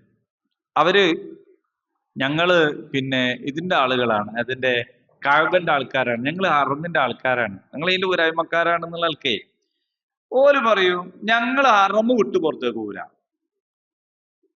അപ്പൊ ഹജ്ജിന് നമ്മളിപ്പോ ഇവിടുന്ന് മക്കത്തേക്കാണ് ഹജ്ജിന് പോണതെങ്കിലും നമ്മൾ മക്കത്തെത്തി തവാഫ് ചെയ്ത് തവാഫുൽ ഖുദൂം കഴിഞ്ഞാല് പിന്നെ നമ്മൾ ഹജ്ജ് ചെയ്യണമെങ്കിൽ എന്ത് ചെയ്യണം? ഹറമ് വിട്ട് പുറത്തു പോകണം. ഈ അറഫ എന്ന് പറയുന്നത് ഹറമിന്റെ പുറത്താണ്, ഹറം പരിധിക്ക് പുറത്താണ് അറഫ. അപ്പൊ നമ്മൾ ഹജ്ജ് ചെയ്യാൻ ഹറമിലേക്ക് പോയി അവിടെ തവാഫ് ചെയ്ത് കഴിഞ്ഞാൽ നമ്മളെ വീട് വിട്ട് അള്ളാന്റെ വീട്ടിലേക്ക് പോയാൽ അള്ളാന്റെ വീട്ടുമുറ്റത്തുനിന്ന് നമ്മളോട് പറയേണ്ടത് നീ ഇതും വിട്ട് പുറത്തു പോകണം, എന്നിട്ട് ഇങ്ങോട്ട് വാങ്ങാൻ. അപ്പോ നമ്മൾ മിനയിൽ പോയി അറഫയിലേക്ക് പോകുന്നത്, അറഫ എന്ന് പറയുന്നത് ഹറമിന്റെ പുറത്താണ്, ഹറം പരിധിന്റെ പുറത്താണ്. ആ ഹറം പരിധിന്റെ പുറത്തു പോയിട്ട് 9-ാം തീയതി മഗ്‌രിബോളം അവിടെ തന്നെ നിന്നിട്ട് വേണം മുസ്തലിഫയിലേക്ക് വരാൻ. പിറ്റേന്ന് വേണം ജംറയിലേക്ക് വരാൻ. അതോടൊപ്പം പിന്നെ കഅബന്റെ അടുത്തേക്ക് വന്നിട്ട് തവാഫുൽ ഇഫാദ ചെയ്യാൻ. അപ്പൊ ഖുറൈശികള് എന്ത് പറഞ്ഞു? നമ്മള് പുറത്തേക്കില്ല, നിങ്ങളൊക്കെ എന്ത് ചെയ്തോളി, നിങ്ങളൊക്കെ വേറെ പുറത്തുള്ളവരല്ലേ, ഭരതന്മാര് അന്യ നാട്ടിൽ നിന്ന് വന്നോളൂ, നിങ്ങൾ അവിടെ അർഫയിലേക്ക് നിന്നിട്ട് ഇങ്ങനെ പോരി, ഞങ്ങൾ ഇവിടെ ഉണ്ടാവും. എവിടെ ഉണ്ടാവും? ഞങ്ങൾ അറബിന്റെ ആൾക്കാരാണ്. അപ്പൊ അള്ളാഹു പറയാണ് ആ സുജായിത്തരൊന്നും ദീനുൽ ഇസ്ലാമിൽ വേണ്ട. നിങ്ങൾ ആരോ ആയിക്കോട്ടെ, നിങ്ങളെ വീട്ടുപേരെന്തോ ആയിക്കോട്ടെ, നിങ്ങളെ ഗോത്രം ഏതോ ആയിക്കോട്ടെ, മനസ്സിലായോ? അതൊക്കെ എന്തായാലും നിങ്ങൾ എന്ത് ചെയ്യണം? അഫീദു മിൻ ഹൈസു അഫാദന്നാസ്, ജനങ്ങൾ പുറപ്പെട്ടയിടത്ത് നിന്ന് നിങ്ങളും പുറപ്പെടണം. അപ്പൊ ജനങ്ങൾ അവിടെ, ഞങ്ങൾ ഇവിടെ, അങ്ങനെ പറയാൻ പാടില്ല. നിങ്ങൾ ഖുറൈശിയാണ്, സംഗതിയൊക്കെ ശരി തന്നെയാണ്, നിങ്ങൾ ഇബ്രാഹിം നബിന്റെ പിന്മുറക്കാരാണ്, നിങ്ങൾ കഅബന്റെ നടത്തിപ്പുകാരാണ്, നിങ്ങൾക്ക് വലിയ ആദരണീയതകളുണ്ട്, നിങ്ങൾക്ക് വലിയ പദവികളുണ്ട്, നിങ്ങളെ കച്ചവട സംഘത്തെ വേറുള്ള ആൾക്കാരൊക്കെ എന്ത് ചെയ്യുന്നുണ്ട്? ആദരിക്കുന്നുണ്ട്. ഇങ്ങനെയാണല്ലോ. ഖുറൈശിലെ ഏലം പോവാണെങ്കിലും അവിടെ അവർക്ക് സ്ഥാനാണ്. എന്താന്ന് വെച്ചാല് കാബന്റെ ആൾക്കാരാണ്, നമുക്ക് നാളെ അവിടെ ഹജ്ജിന് വേണ്ടിയാണ്, അപ്പോൾ ഇവരോട് നല്ലോണം നിൽക്കുക എന്നുള്ള ഒരു രീതിയാണ് എല്ലാവർക്കും. അപ്പൊ അവരുടെ വഴിയൊക്കെ ആ അർത്ഥത്തിലാണ്, അവരുടെ കച്ചവട യാത്ര. അതാണ് ഈ ഈലാഫി ഖുറൈശ് എന്ന് പറഞ്ഞത്. ഈലാഫി ഖുറൈശിൻ ഈലാഫി ഇവസെ, ശൈത്യകാലത്താണെങ്കിലും ഉഷ്ണകാലത്താണെങ്കിലും ഒക്കെ അവർക്ക് അവരുടെ വഴികളൊക്കെ വളരെ ക്ലിയർ ആണ്. അതൊക്കെ ശരിയാണ്. അതേസമയം നിങ്ങൾ അങ്ങനെ ഞങ്ങൾ ശുചായികളായിട്ട് ഇങ്ങനെ ഇരുന്നാൽ പോരാ, ജനങ്ങളുടെ കൂടെ ആണ് വേണ്ടത് എന്നാണ്. ഖുറൈശികളായാലും ഇപ്പൊ നമ്മളിപ്പോ തിരിച്ചാണ്. നമ്മൾ നാട്ടിൽ ഒരുത്തന് ആൾക്കാരെ കൂടെ ഇല്ലെങ്കിൽ നമ്മൾ അവനെ പറ്റി ഓൻ വലിയ ഖുറൈശിയാണെന്ന് പറയും. അതാണ്. അപ്പോ ചില ആൾക്കാരെ അങ്ങനെ ആൾക്കാരുടെ കൂടെ ഒന്നും അങ്ങനെ ഉണ്ടാവില്ല. അവരൊരു പ്രത്യേകമായ രീതിയിൽ തന്നെ എന്നുള്ള ആൾക്കാർ. അങ്ങനെ ആവാൻ പാടില്ല. നിങ്ങൾക്കറിയാമോ, നിസ്കാരത്തിൽ ഇമാം ഉയരമുള്ള സ്ഥലത്ത് നിൽക്കൽ റസൂൽ നിരോധിച്ചിരിക്കുന്നു. നഹാ റസൂലുള്ളാഹി സ്വല്ലല്ലാഹു അലൈഹി വസല്ലം എന്നാണ്. അതായത് ഈ മൗമൂമിങ്ങളൊക്കെ താഴ്ന്നിട്ടും ഇമാമിന് മാത്രം ഒരു ഉയരുണ്ടാവാൻ പാടില്ല. അത്ര ആ കാര്യത്തിൽ ശ്രദ്ധിച്ചിട്ടുണ്ട്. ഇമാമ മൗനമായിട്ട് നിസ്കരിക്കുമ്പോൾ ഇമാമ മേലെയും ബാക്കിയുള്ളവർ താഴെ ഉണ്ടായാലും, അഥവാ ഒരു ഉയരമുള്ള സ്ഥലമാണ് നിൽക്കാൻ സൗകര്യമുള്ളൂ എങ്കിൽ ഇമാമിന്റെ കൂടെ രണ്ടാളെങ്കിലും എന്ത് ചെയ്യണം, രണ്ട് മൗമൂമിങ്ങളും കൂടി നിൽക്കണം. അല്ലെങ്കിൽ ഒരു സഫ് ഇമാമിന്റെ കൂടെ അതേ ഉയരത്തിൽ നിൽക്കണം, പിന്നെ ബാക്കിയുള്ളവർക്ക് താഴെ മേലെയൊക്കെ നിൽക്കാം. അപ്പൊ ഇമാമ് നിൽക്കുമ്പോൾ ഇമാമ് മറ്റുള്ളവരിൽ നിന്ന് പൊന്തി നിൽക്കാൻ പാടില്ല. പിന്നെ എങ്ങനെയാണ് കുപ്പായിട്ട കസാലയിൽ മാത്രം ചില ആൾക്കാര്, ചില കല്യാണപ്പുരയിലൊക്കെ പോയാൽ കുപ്പായിട്ട കസാരയും കുപ്പായിടാത്ത കസാരയും, കുപ്പായിട്ട കസാരയിലേക്ക് പ്രത്യേക ആൾക്കാർ വരും, ഓരോ പ്രത്യേക ഇരുത്തും. എന്നിട്ട് എനിക്ക് കുപ്പായിട്ട കസാര കിട്ടിയില്ല എന്നുള്ളതാണ് പിന്നെ വേറെ ഏതോ ഒരു സുജായിന്റെ, അത് ഞാനും ഇതിൽപ്പെട്ടല്ലേ.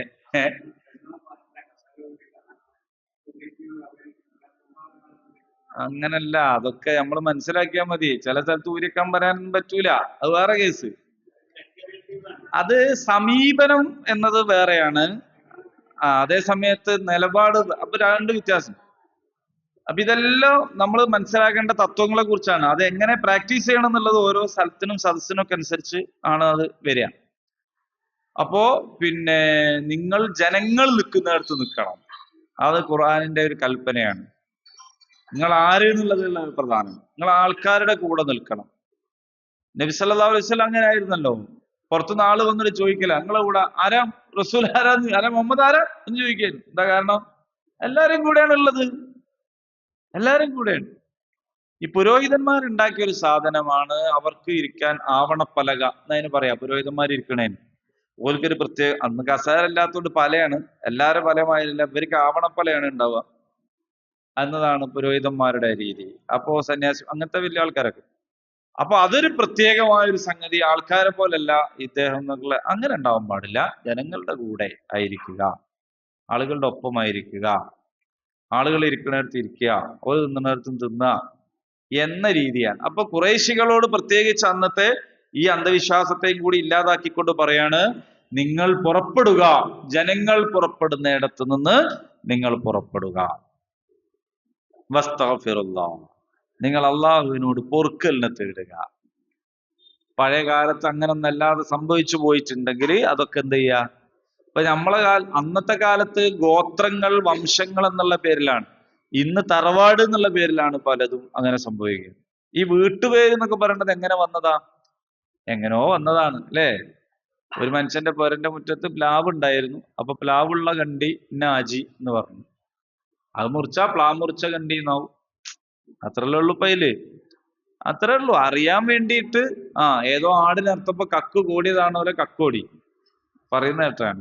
അങ്ങനെ പല പേര് വന്നതിന്റെ പേരിൽ രസകരമായ പല സംഗതികളും ഉണ്ടാവും. ഇവിടുന്ന് വടക്കൻ ഭാഗത്ത് പോയി നോക്കിയാല് NOC മുക്ക് ഉണ്ട്. NOC മുക്ക് എന്ന് പറഞ്ഞാൽ അവിടെ ഒരു ചങ്ങായി NOC വാങ്ങി തരാൻ എന്നിട്ട് കുറെ ആളോട് പൈസ വാങ്ങിയിട്ട് മുങ്ങീന്. അപ്പോ അത് പിന്നെ NOC മുക്ക് ഒരു സ്ഥലത്തിന്റെ പേരാണ്, നമ്മളെ എടച്ചേരിന്റെ അടുത്തുള്ള സ്ഥലമാണ്. വടകര മൂരികുത്തി ഉണ്ട്, കല്ലോടുണ്ട്. ഇതിന്റെ ഒക്കെ പേരിൽ ആൾക്കാർ ഇങ്ങനെ അഭിമാനം കൂടാൻ, ഞാനേ കല്ലോട്ടുകാരനാണ് എന്നൊക്കെ പറഞ്ഞ എന്താ പേര് കാര്യമുള്ളത്. ഒരു കല്ലോട് രണ്ട് മൂരികുത്തി എന്ന് പറഞ്ഞപ്പോ കണ്ടക്ടർ വെച്ചാൽ ഇപ്പൊ ഞാൻ എന്താ ചെയ്യാന്ന്. അപ്പോ